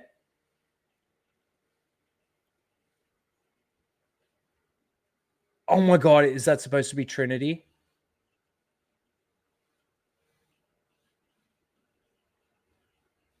No. No. No fucking way. That looks nothing like her. And what's with the grey hair? Did she have grey hair in the actual show? Wow. Okay, that just blows my mind. They are horrible looking toys. So anyway, that's nominee number 1. Empire. You get your first ever nomination for Seal of the Week. Jacob. Jacob is back in town. He got nominated last week. I don't think he won last week, but he did get nominated last week. Now, he hasn't actually said anything here. He's just put in a picture. And that's what we get. But he did respond to this and quote tweeted this. What is a character you will defend till the end of time? And he just puts a picture of Rey Skywalker. That's very sealy. And last but not least, Sawyerism gets a nomination this week based on the fact that she's just got Skeleton Crew. She constantly changes her title. And of course, with Skeleton Crew coming out, because it's going to be the best, most amazing thing she's ever seen in Star Wars. Yeah. And you bigot don't have pronouns in your bio. How dare you?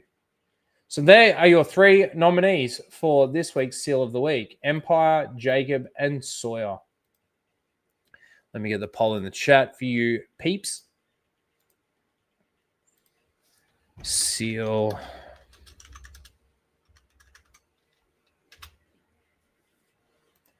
One, 2, 3. Guys, if you haven't, smash the like button as well while you're voting on the poll. I appreciate it. Oh, Jacob's got Darth Ghostface's vote. So there's your three nominees: Empire, Jacob, and Sawyer. 1, 2, and 3. We are going to go into, we're going to get rid of the Ezra tab. We're going to go into a trailer for How to Train a Dragon. Now, I will say, I watched the first, I think, movie of How to Train a Dragon. I don't know how many of them exactly there are. There's either 2 or 3 of them. I didn't think the first one was actually that bad. I kind of enjoyed watching it. It was fine. I still think there's a lot of this stuff where these live action reboots or these live action retellings of these stories are just like completely pointless and ridiculous and unnecessary, because we do have the cartoon animated show, which is basically timeless because it is animated. And also, too, the themes of the stories and the plots of these shows usually are quite timeless in what they do. So I don't really know why this is completely necessary, but we're going to watch it anyway.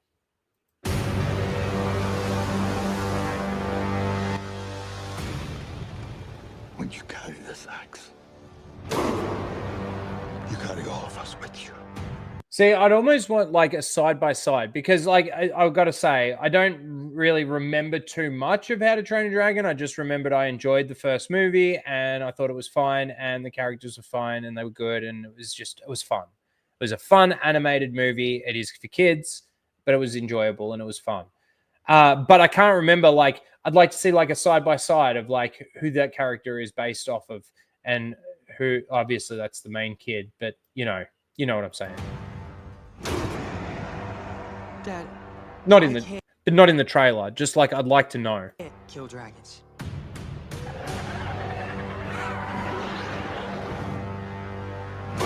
But you will.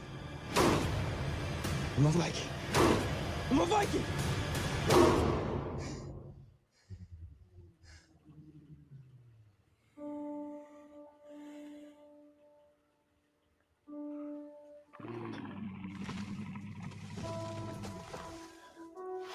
See, that's almost like a one-for-one recreation of this scene from the animated show, and I don't see the necessity to do it.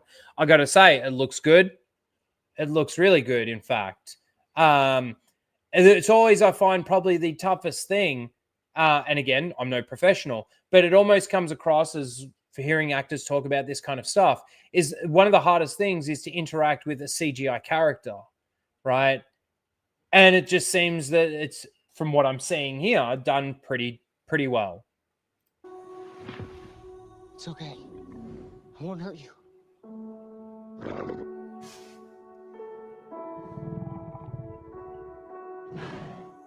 It's a one-for-one.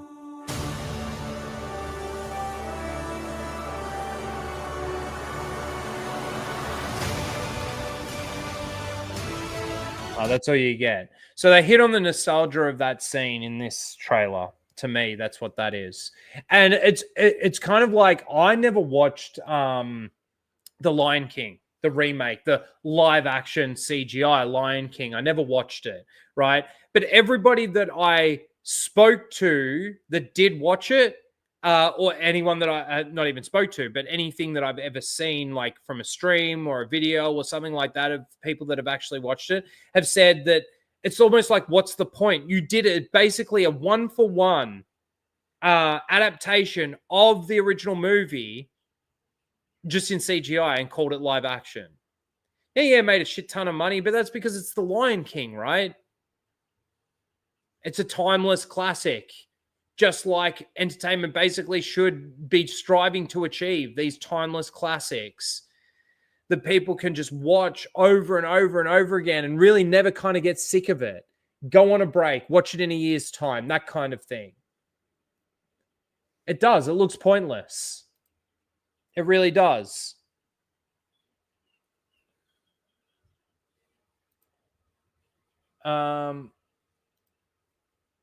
I've never watched live action remakes aside from the show One Piece. I did like One Piece. But see, that almost goes against what I'm saying, right? It was unnecessary. And I do, like, again, talking to the people that have gotten into One Piece in regards to the anime and the manga and stuff like that, really the live action is unnecessary to do. The one thing that this live action did was that it actually got people interested, right? Because they did it well. They adapted it well. And I'm not saying that they can't adapt How to Train a Dragon well in live action, but it does just seem like a one-for-one beat. And to me, when it's a one-for-one beat like that, what is the point? Like, One Piece isn't necessarily a one-for-one beat. It still tells a similar story to what you get out of the anime or the manga, from what I've heard. But there's stuff that it skips. There's stuff that it misses. There's stuff that it takes exception to. But it still keeps the characters pretty much sort of the same from what I've heard as well. And it still keeps those story themes and those plot themes pretty much the same as well. So it's not like they're completely destroying this thing over here so that they can do their live action. And it's also not the case that they're actually doing a one-for-one beat of what they did in the anime. So in a way, it was kind of like a good move because it did get people like me interested. It did get people like Flash, for example, interested, who after watching the live action got so into it that he watched and he's now up to date with everything in One Piece. That's what something like that did. It actually did expand the fan base for One Piece. It did. Whether you're one of those people out there that didn't like it and thought that it took too much exception, or the people that did like it, you cannot deny the fact that it actually put it more on the map, let's say. Normies started enjoying it, like myself, who isn't necessarily and usually a fan of anime or manga. It's kind of good. It's kind of good. There's the link for the Jack Show. You can go there. There's the link for my Twitch if you want to go there. And there is the link for my Twitter. If you go to Twitter, of course, you get all updates of videos and streams that are coming. If you go to Twitch, you'll obviously see me when I'm streaming games until I do eventually change it to actually streaming on this channel. And, of course, the Jack Show you can go to after this. Whose channel is the Jack Show on today? Let me click on the link and find out. There it is. No, it's not. There it is. Hey, stop moving. Stop scrolling. Oh, my God. I went to my Twitch. It is on Anna's channel today. Nice. I'll go over and there, give that a like for the moment. She's going to pop soon. I know that's probably a bad way of saying it. She's going to give birth soon. All right. Here we go. So, back to Seal of the Week. So, we've got nominee 1 is Empire, nominee number 2 is Jacob, and nominee number 3 is Sawyer. Let's see who you decided is worthy of the trophy of Seal of the Week this week. With 21 votes in the bank, how many people we got here? We got 35 people. I know there's some lurkers out there. Come on, guys. Come on. You can do it. Get in there. Get active. Smash the like button while you're there. While I'm on that, thank you to the people that do come and rewatch the stream. I do have a constant inflow of watchers after the stream's done, and a lot of them do comment. Not all the time, but most of them are quite engaged in the conversation, which I really appreciate. And thank you. Thank you for your support. Really appreciate it. Well, we haven't moved anymore, so the lurkers are still just being lurkers. That's cool. Let's end it here. All right, so we click end poll. Here we go. All right. Rhino the Goat. I don't know about that. I appreciate it, but I don't know. All right, so in last place with 19% of the vote was Sawyer. Your skeleton crew and your title didn't win you the award this week, unfortunately. Number 2, or second place, I should say, sorry, in with 33% of the vote was Empire. They got close. They got close. There was a few of you out there that wanted them to win it. But this week, I reckon with Jacob coming back to Seal of the Week, like you got to remember, Jacob was won so many Seals of the Week early in the year, and then I got blocked, and then it sort of just fell off getting nominated for Seal of the Week. But now that they've changed the whole block thing, Jacob can come back with a real fucking swing at winning Seal of the Year this year. He could get it. And of course, with 47% of the vote, Jacob will defend Rey Skywalker, Rey Palpatine, till the end of time. And with that, winning Seal of the Week. Congratulations, Jacob.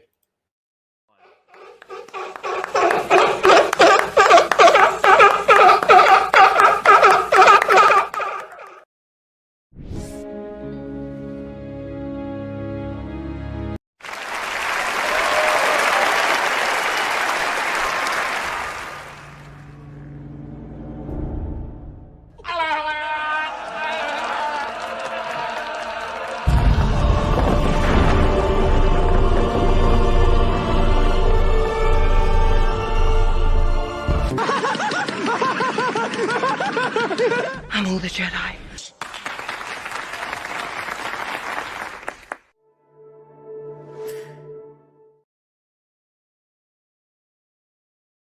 Yep, Jacob's trophy. You get a poo. Jacob playing 4D chess. He knows exactly what he is doing and wants that Seal of the Year 2024 so bad. Yeah, he does. He does. So congratulations, Jacob. You win this week's Seal of the Week. You know what we might do for Casual Rage 200? It'll be like early in the new year, January, maybe mid to late January sometime. And we do Seal of the Year then. Maybe.